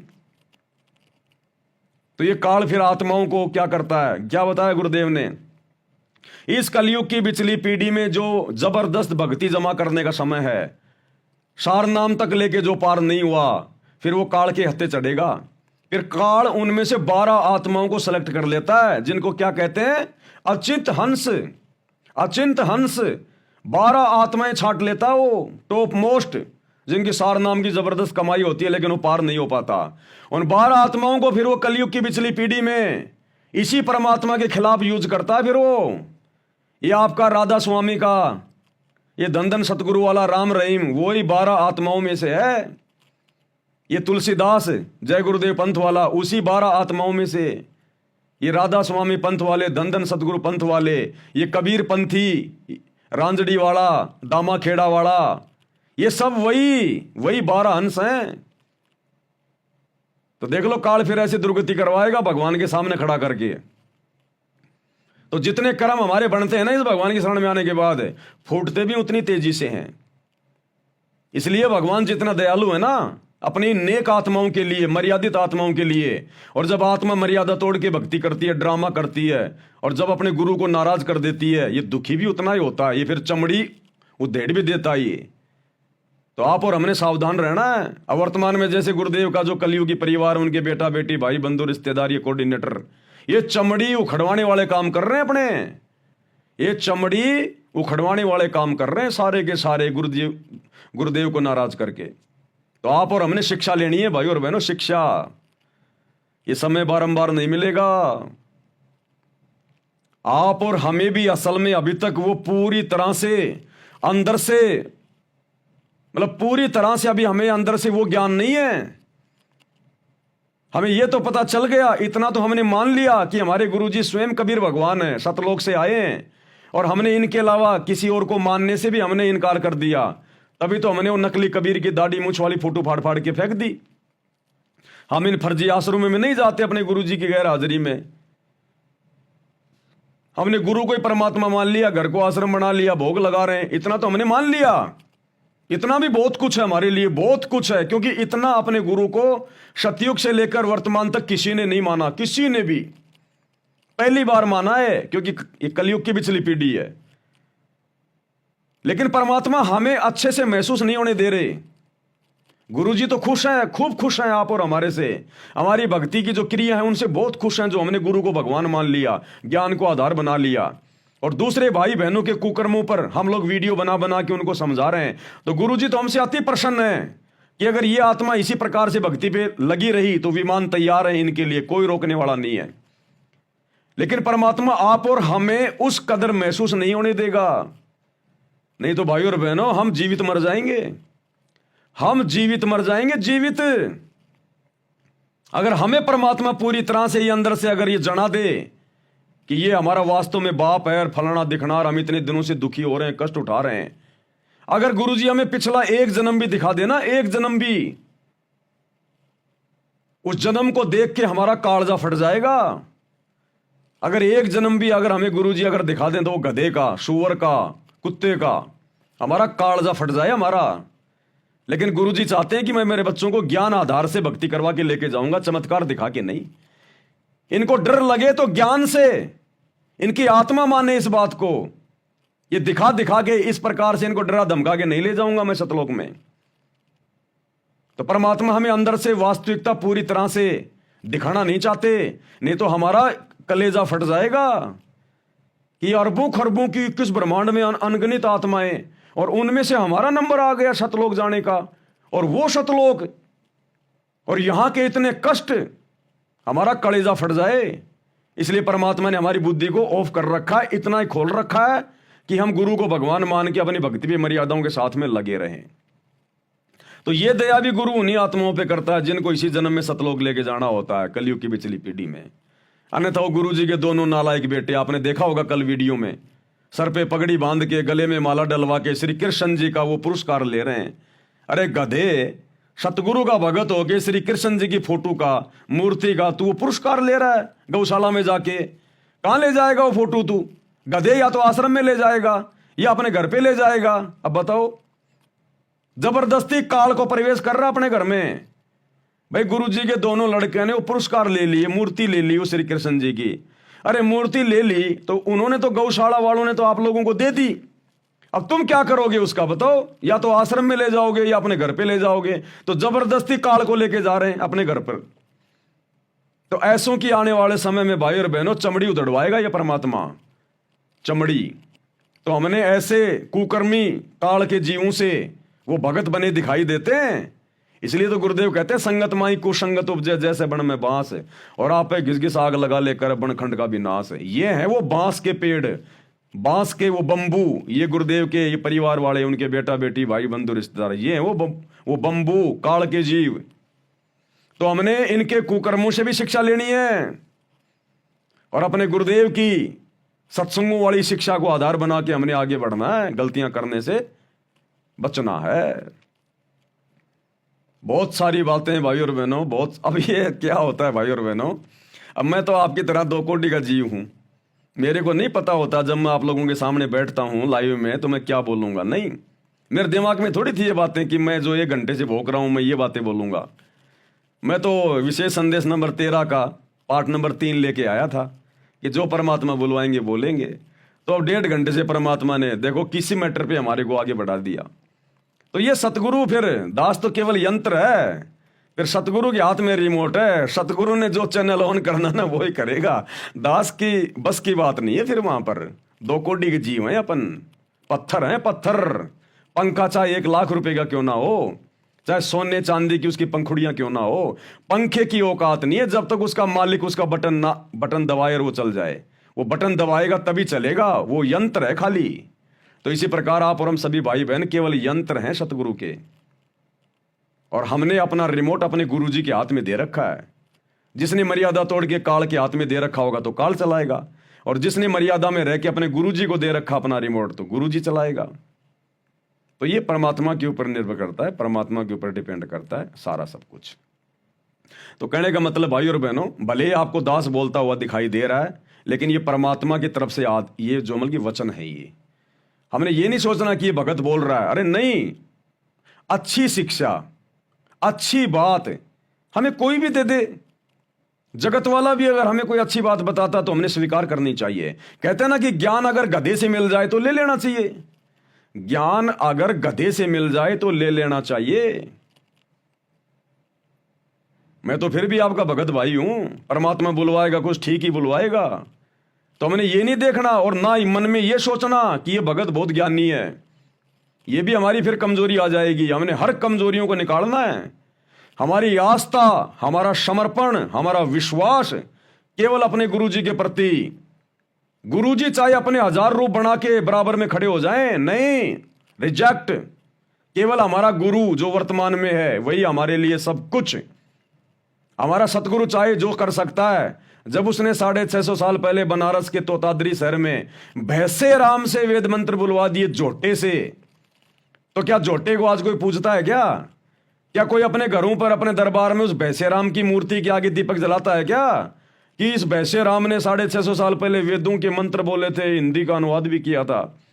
सबको पता कि वो तो जानवर था, सतगुरु ने आशीर्वाद दिया और बोलने लग गया। तो इसी प्रकार ये पवन भी तो गधा ही है, जानवर ही है। अरे हम भी तो जानवर ही हैं, और क्या हैं। सतगुरु आशीर्वाद दे रहा है, सतगुरु बुलवा रहा, मैं बोल रहा हूं। इसलिए मेरे प्रति जरा सी भी, क्योंकि मुझे भी बहुत ज्यादा डर लगता है भाई और बहनों, ध्यान रखना इन बातों का। मैं भी पूरी कोशिश करता हूं कि मेरे कारण किसी आत्मा का कोई बिगाड़ा ना हो जाए। देखो ये बातें बताना तो मेरी मजबूरी है भाई। मेरे गुरु की गैर हाजिरी में उनके ज्ञान का प्रचार करना ये मेरा परम धर्म है, सबने करना चाहिए। ये एक नेक शिष्य का क्या धर्म है, नेक नीति से रहे, खाए पिए, अपनी भक्ति करे और अपने गुरु का ज्ञान का प्रचार करे। तो ये तो मेरा परमो धर्म है वर्तमान में, मेरे गुरु जी की गैर हाजिरी में अपने भगत भाई बहनों को सच्ची राह दिखाना। लेकिन साथ में मुझे ये डर भी रहता है, मैं इतनी सावधानी भी रखता हूं कि मेरे ऊपर किसी गधे की कोई आस्था ना हो जाए। कहीं अपने ज्ञान की कमजोरी के कारण मेरे ऊपर थोड़ी बहुत कोई आस्था ना बना ले, कहीं उसका भक्ति धन ना हो जाए बर्बाद। इसलिए दास आपको हर प्रकार से बीच बीच में टोकता रहता है, बोलता रहता है। ये मान बढ़ाई की भूख का मार्ग नहीं है। इस सच्चे मार्ग में, इस सच्चे परमात्मा के सच्चे मार्ग में आकर अगर कोई इज्जत चाहेगा, अगले जन्म में गधा बनेगा, कुम्हार से पिटेगा। इसलिए दास बारंबार हाथ जोड़ के विनती करता है, भैया मैं तो भगत हूं और भगत ही रहूंगा। मन में भी नहीं आएगी कभी मेरे कि मैं कोई बन जाऊं थोड़ा मोड़ा कोई। ये तो भगत भाई बहन ही अपने विचार लगा लेते हैं कि आने वाले समय में भाई गुरुजी जो इस पवन दास को अपना उत्तराधिकारी बनाएंगे, फलाना करेंगे, दिखना करेंगे। इस दास के तो शौपन में भी नहीं है ये बातें। वो मेरे सतगुरु की मौज, वो क्या करेगा क्या नहीं करेगा। लेकिन दास नहीं सोचता ये बातें। मुझे तो पीछा छुटवाना, यहां से पीछा। अरे आज आप भगत भाई बहनों को समझाने के चक्कर में, अपने ही भगत भाई बहनों के चंगुल से बाहर निकालने के लिए जो इन आश्रमों में जाते हैं, काल के दूत बने हुए हैं, इस दास को कितना क्या कुछ करना पड़ रहा है सतगुरु रामपाल जी भगवान के आशीर्वाद से। भक्ति भी ढंग से नहीं हो पा रही। दो बार लाइव आना, वीडियो बनाना, इनको एडिट करना, आप तक भेजना, भाई बहनों से बात करना। तो सोचो कल को अगर गुरुजी ने मुझे छोटा मोटा कोई मंत्री संतरी बना दिया तो भक्ति क्या खाक करूंगा मैं। अरे तुम मुट्ठी भर भगत नहीं संभलने में आ रहे, वो पूरी दुनिया कहां से संभलने में आएगी। तो भगत ने तो सोचना भी नहीं चाहिए ये बात है कि गुरुजी मेरे को अधिकारी बना दें, मेरे को वहां का मुख्यमंत्री बना दें, वहां का राजा बना दें। शौपन में भी नहीं, उल्टा अगर गुरुजी आपको अगर बनाना चाहें तो आंखों में आंसू आ जाने चाहिए कि गुरुजी ये क्या कर दिया आपने। ये मालिक है दीनदयाल, आप अंतर्यामी हैं, आप मेरी अंदर की भावनाओं से भली बाती जानी जान है आप।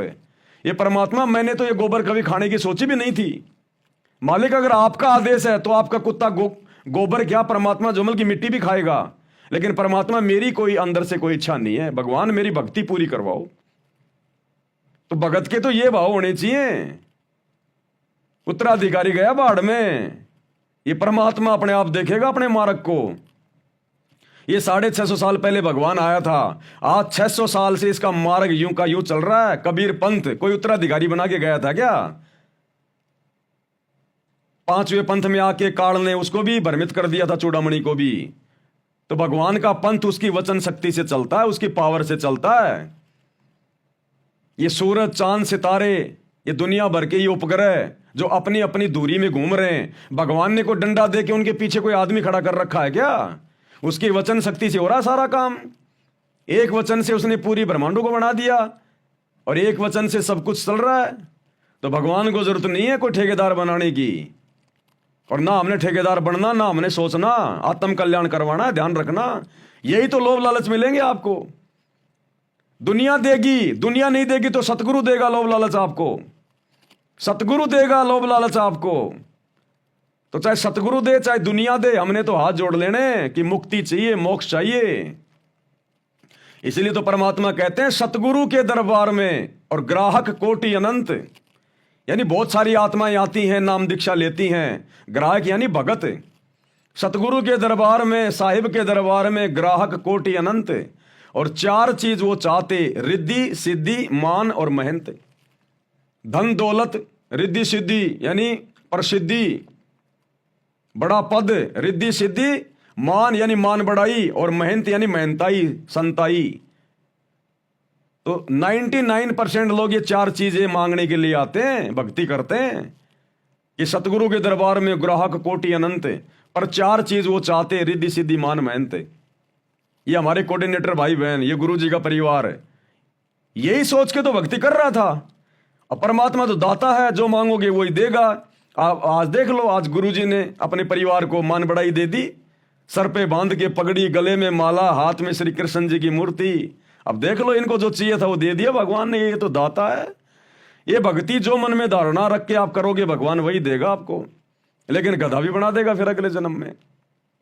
और आप और हमारे को भक्ति चाहिए थी, आप और हमारे को भगवान ने साथ संगति से जोड़ दिया। तो कहते हैं सतगुरु के दरबार में ग्राहक कोटि अनंत, 4 चीज ये चाहते, रिद्धि सिद्धि मान मेहनत है। और फिर भगवान कहते हैं सतगुरु के दरबार में ऐसा कोई एक का मतलब कोई कोई होंगे, बहुत कम। सतगुरु के दरबार में ऐसा कोई एक, इन 4 को ठोकर मार के जो चाहे पुरुष अलेख, जो केवल परमात्मा को ही चाहेगा, अपनी मुक्ति चाहेगा और कुछ नहीं चाहेगा। तो हमने तो दूसरी वाणी की कैटेगरी में आना है भगत भाई बहनों ने, सत्सेवकों ने। हमने रिद्धि सिद्धि मान मेहनताई को ठोकर मार देनी है। हमने केवल अपने सतगुरु को प्राप्त करना है, सतलोक प्राप्त करना है। उसके लिए जो कुर्बानी देनी पड़ेगी हम देंगे, जो कुर्बानी देनी पड़ेगी वो हम देंगे। तो हमने बहुत सोच समझ के, विशेष हिदायतों में रह के, अरे भगवान धरती पे आया आप और हमारे लिए। भगवान, सोचो भाई और बहनों, हम कितनी इंपॉर्टेंट आत्माएं हैं, हम कितने वीआईपी हैं। आज आपके क्षेत्र का एमएलए आपके घर पे आके आपके आगे हाथ नहीं जोड़ेगा, और ये सतलोक का राजा नीचे उतर के सत्संग करके हमारे आगे हाथ जोड़ रहा कि बच्चों संभल जाओ, सुधर जाओ, भक्ति कर लो। तो सोचो हम कौन हैं। सतलोक का राजा हमारा बाप, वो शहंशाह जगत सेठ, आप और हमारे लिए, हम आत्माओं के लिए सतलोक से चल के आ गया। तो हम कौन हैं।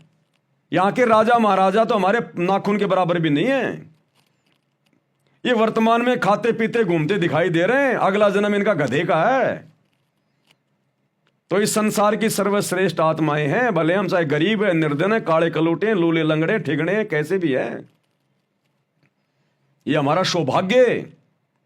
परमात्मा ने जिस भगत को जिस सांचे में डाला हुआ है, जिस घर में, जिस माहौल में, जिस परिस्थिति में उसको डाला हुआ है, वो परमात्मा ने उसको अपनी तरफ से बिल्कुल परफेक्ट बना के डाला हुआ है। तो जब भगवान ने हमारे को परफेक्ट बना के भेज दिया, चाहे काड़ा, चाहे लूला, चाहे लंगड़ा, चाहे गरीब, चाहे अमीर, तो हमने उस भगवान के द्वारा बनाए गए इस व्यवस्था में कोई दोष नहीं देखना। अरे एक फिल्म बनाई जाती है, फिल्म का जो डायरेक्टर होता है वो किसी को चपड़ासी का रोल देता है, किसी को हीरो का रोल देता है, किसी को जो है गुंडे का रोल देता है, किसी को ड्राइवर का रोल देता है। और वो ड्राइवर सोचे मैं तो हीरो बनना चाहूंगा, मैं तो हीरो बनूंगा। वो चपड़ासी सोचे मैं तो हीरो बनूंगा। अरे सारे हीरो बनोगे तो फिल्म कैसे बनेगी। तो इसी प्रकार परमात्मा ने जिन जिन भक्तों को जो सेवा दे दी, जो जो रोल दे दिया, उसमें संतुष्ट रह के कि मेरे लिए यही उत्तम है। देखो जाना हमने सतलोक में, वो हीरो भी सतलोक में जाएगा, वो चपड़ासी भी सतलोक में जाएगा, वो गरीब भगत भी सतलोक में जाएगा, वो काड़ा कलूटा भी भक्ति करके सतलोक ही जाएगा। अरे तो और सतलोक में जाके सबने एक जैसा सारी व्यवस्था, सबको एक जैसी सुविधा। तो बताओ फिर हमारे मन में कोई दोष आना नहीं चाहिए कि मैं गरीब हूं, मैं अमीर हूं, मैं लूला हूं, मैं लंगड़ा हूं, मैं काणा हूं, मैं गरीब हूं, मैं निर्धन हूं।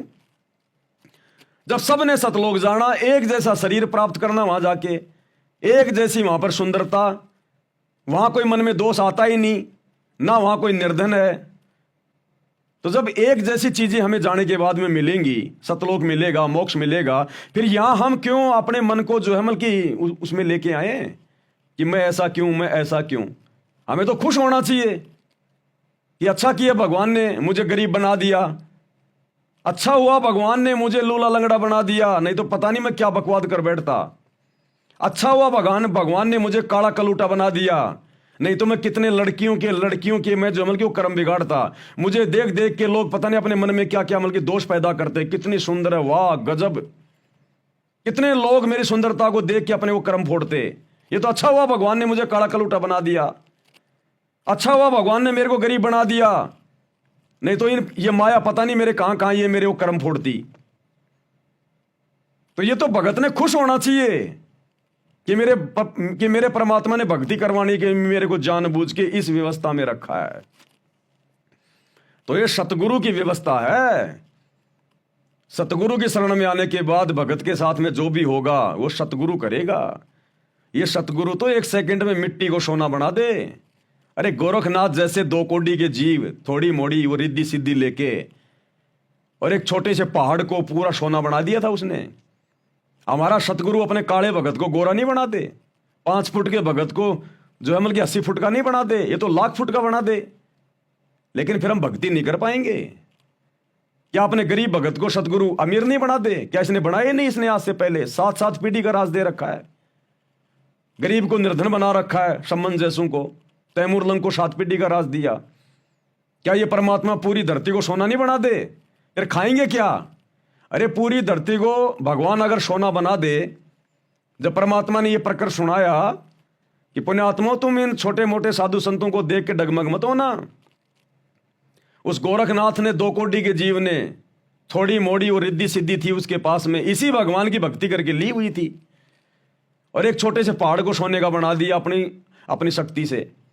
तो गुरुदेव ने बताया कि बच्चों तुम्हें तो वो परमात्मा प्राप्त है जो अनंत सिद्धियों का स्वामी है। गरीब सब पदवी के मूल हैं, सकल सिद्धि है तीर, और दास गरीब सतपुरुष बजो अविगत कला कबीर। तुम्हारा गुरु पहाड़ तो छोड़ो, पूरी पृथ्वी को सोना बना दे। लेकिन अगर पूरी पृथ्वी सोना बना दिया नालायक, खाओगे क्या? फिर अनाज कहां पैदा करोगे? इसलिए ये परमात्मा व्यवस्थाओं को बना के रखता है। एक सत्संग में गुरुदेव ने बताया कि बच्चों दूसरे को धन को देख के मन में दोष मत लाना। ये तुम्हारा वो भगवान है, तुम्हारा वो समर्थ सतगुरु है।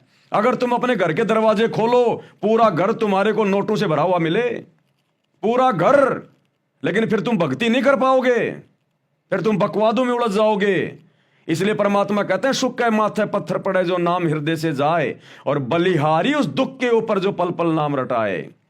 ये तो भगत ने खुद मांगना चाहिए कि भगवान मुझे ऐसी स्थिति में रखना। ये परमात्मा मेरे भाग्य में कोई सुख है जो मेरी भक्ति में बाधा उत्पन्न करने वाला हो, परमात्मा उसको कैंसिल कर देना।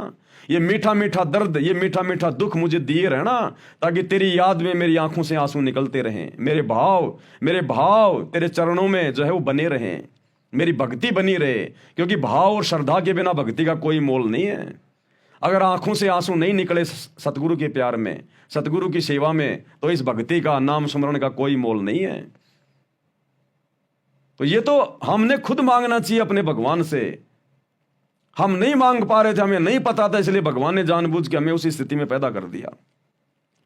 तो कहने का मतलब है हम जैसे भी हैं, जिस भी परिवार में हैं, चाहे किसी के संतान है या नहीं है, कोई धनी है या नहीं है, कोई सुंदर है या नहीं है, किसी के पास कोई सरकारी नौकरी है या नहीं है, कुछ भी है, कैसा भी है, सतगुरु ने भजन दे दिया, हम दुनिया के सबसे बड़े धनी हैं, सबसे बड़े सेठ हैं। और आवश्यकता पड़ेगी ये परमात्मा वो वस्तु दे देगा जो दुनिया का कोई राजा नहीं दे सकता। यहां पर ये परमात्मा वो चीज दे देगा हमें, और मोक्ष तो देगा ही देगा। तो कहने का मतलब है हमने अपने सतगुरु की रजा में राजी रहना है।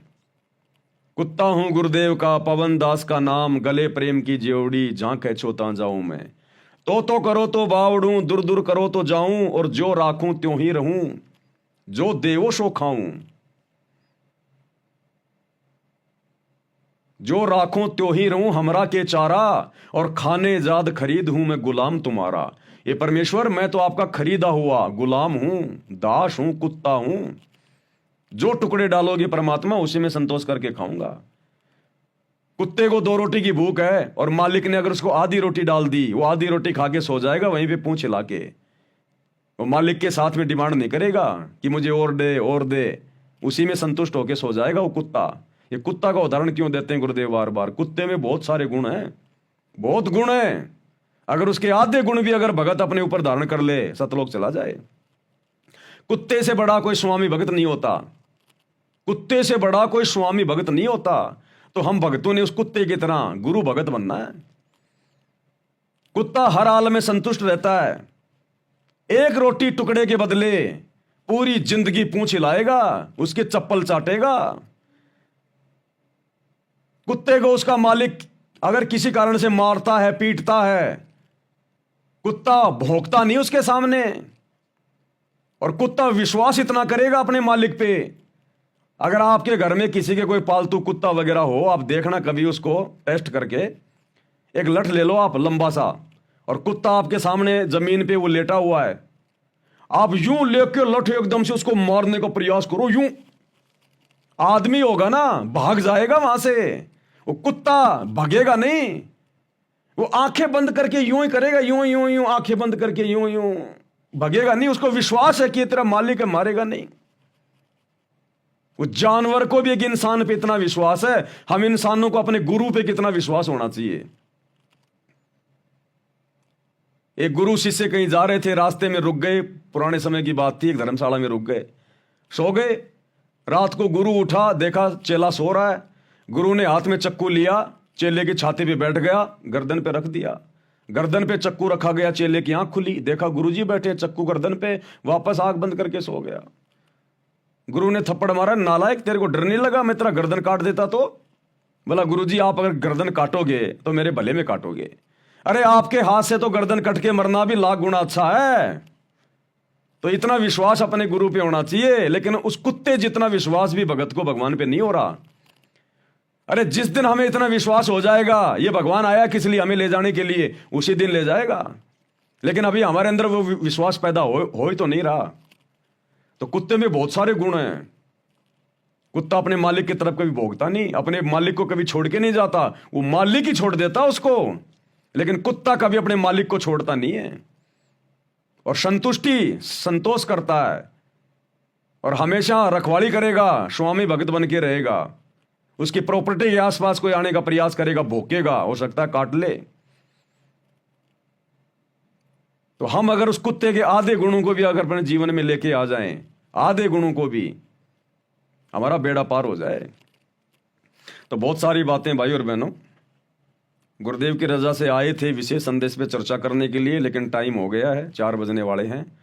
आज परमात्मा ने यही सब कुछ हमारे विश्वास को बढ़ाने के लिए, हमारी दृढ़ता के लिए परमात्मा ने यही सब कुछ आज वीडियो बनवाना था।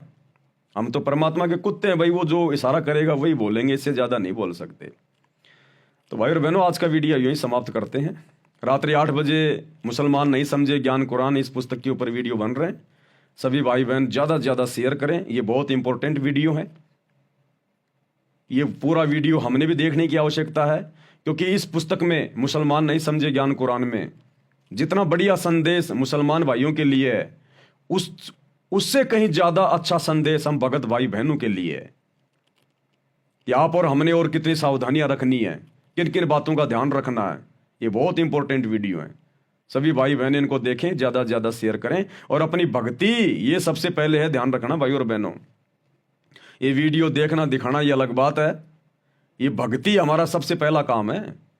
अपनी भक्ति को सबसे पहले हम ध्यान में रखें। अपना सुमरण, कम से कम 1 घंटे का सुमरण, 3 समय की आरती, गुरु जी का सत्संग, अपनी 5 यज्ञ, इन चीज़ों को हम प्रतिदिन देखें कि आज मेरे से कुछ रह तो नहीं गया, कुछ छूट तो नहीं गया मेरे से।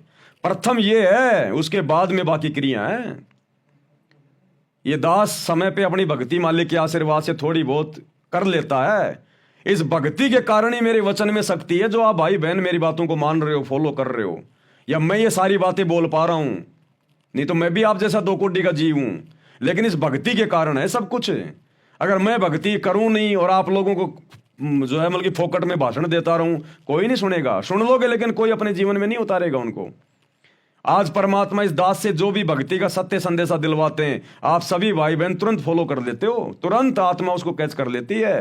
कारण क्या है कि ये इस दास से परमात्मा भक्ति भी करवाता है, और जो संदेशा दिया जा रहा है उस प्रत्येक संदेशे को मैं अपने जीवन में लागू करने का पूरा प्रयास करता हूं। इन पुस्तकों पे गुरुजी क्यों वीडियो बनवा रहे हैं? गुरुजी अपने बेटा बेटियों से वीडियो क्यों नहीं बनवा रहे? उनको तो बहुत ज्यादा ज्ञान है, मेरे से भी ज्यादा ज्ञान है। वो तो बचपन से भगवान के साथ में रहे हैं। ये बड़े बड़े भगत, बड़े बड़े कोऑर्डिनेटर, इनसे क्यों नहीं वीडियो बनवा रहे गुरुजी? अपनी पुस्तकों पे, सत्संगों पे गुरुजी मेरे से वीडियो क्यों बनवा रहे हैं? क्योंकि जो वीडियो बन चुके हैं इन पुस्तकों के ऊपर, और जो जो ज्ञान, जो जो आदेश गुरुदेव का उनमें है, पहले परमात्मा इस दास को उन सभी नियमों में रखते हैं। नहीं तो मैं ये वीडियो बनाने का अधिकारी नहीं हूं, और बना दिया तो मेरी बात कोई मानेगा नहीं। क्योंकि जो क्रिया मैं नहीं करूं और आपको दे रहा हूं, सुना रहा हूं, फिर आप कैसे उस पर यकीन करोगे? तो देख लो गुरुदेव की जितनी भी पुस्तकें हैं, कई हजारों वीडियो बन चुके हैं।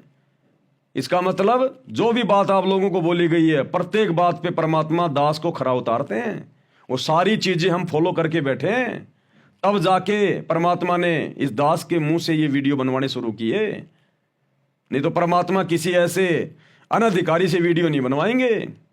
अब मैं तुमसे कहूं कि सुबह की आरती ऐसे करनी चाहिए, वैसे करनी चाहिए, हैं, और मैं खाट में पड़ा पड़ा कर रहा हूं, मोबाइल में कर रहा हूं, घूमते फिरते कर रहा हूं।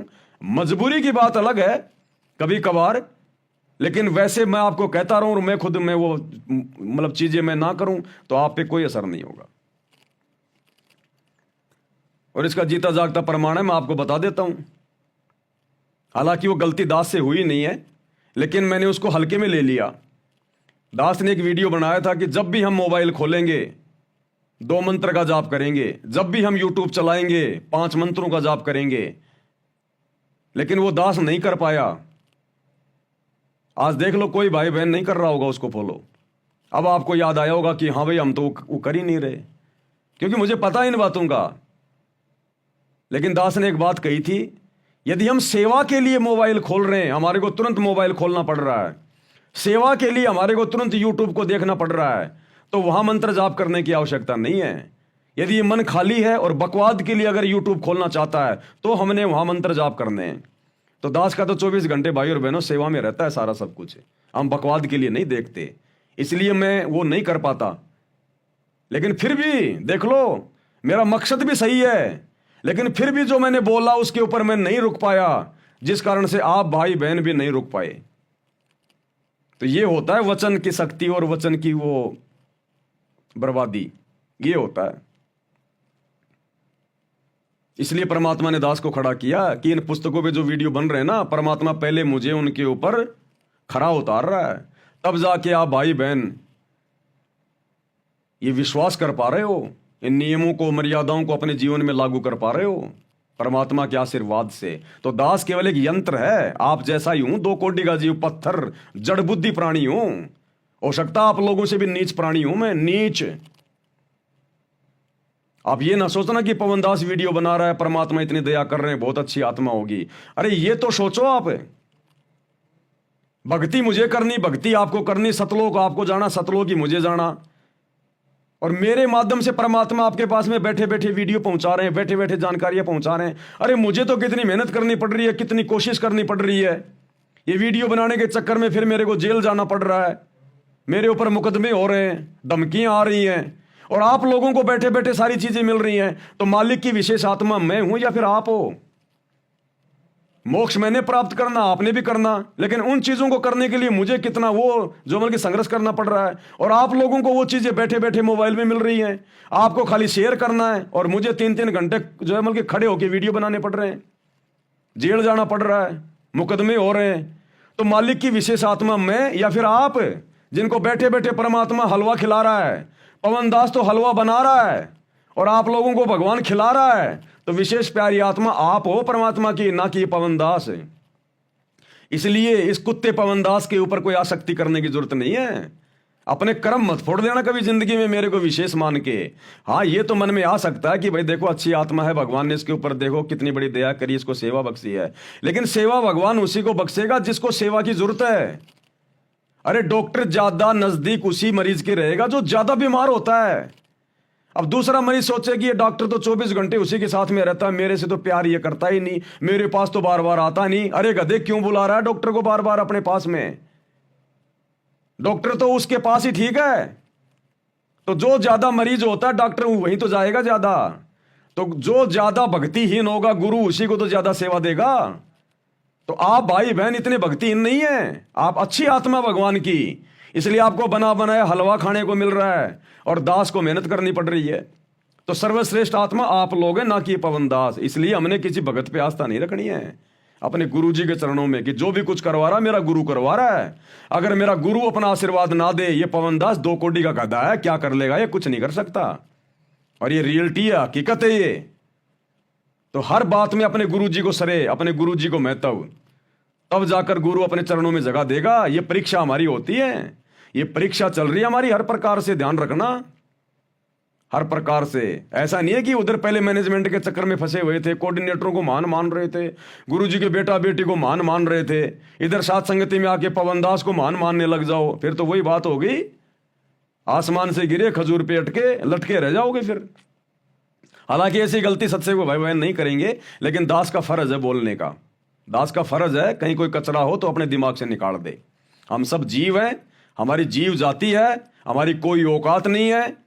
एक मुंह से एक शब्द भी अगर गुरु का आशीर्वाद नहीं हो नहीं निकाल सकता, कोई निकाल के दिखा देना। वो कहते हैं ना कि उस साहिब के हुक्म बिना नहीं तरवर पाते लंता।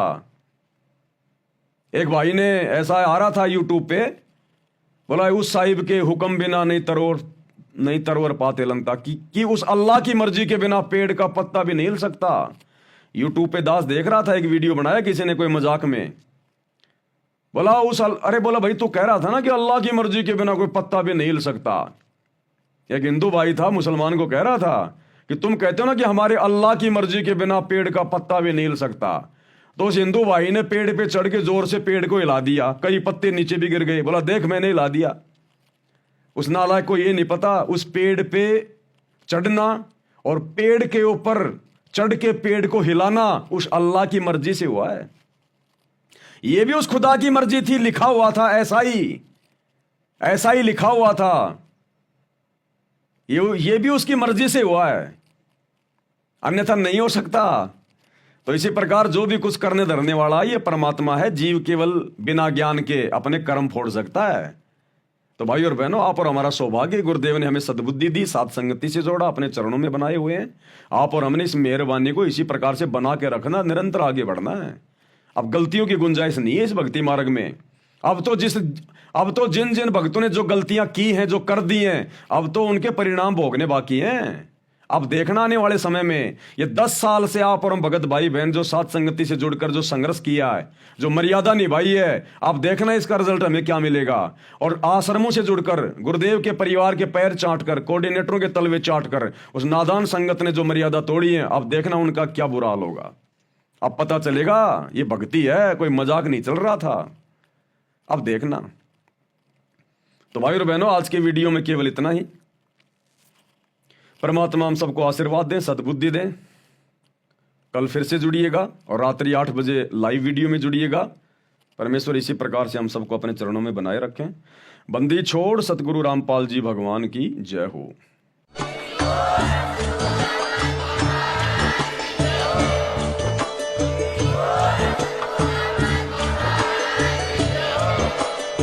भाई जो गुरु बचन पे डट के कट गे फंद 84 के, कट गे फंद 84 के, कट गे फंद 84 के।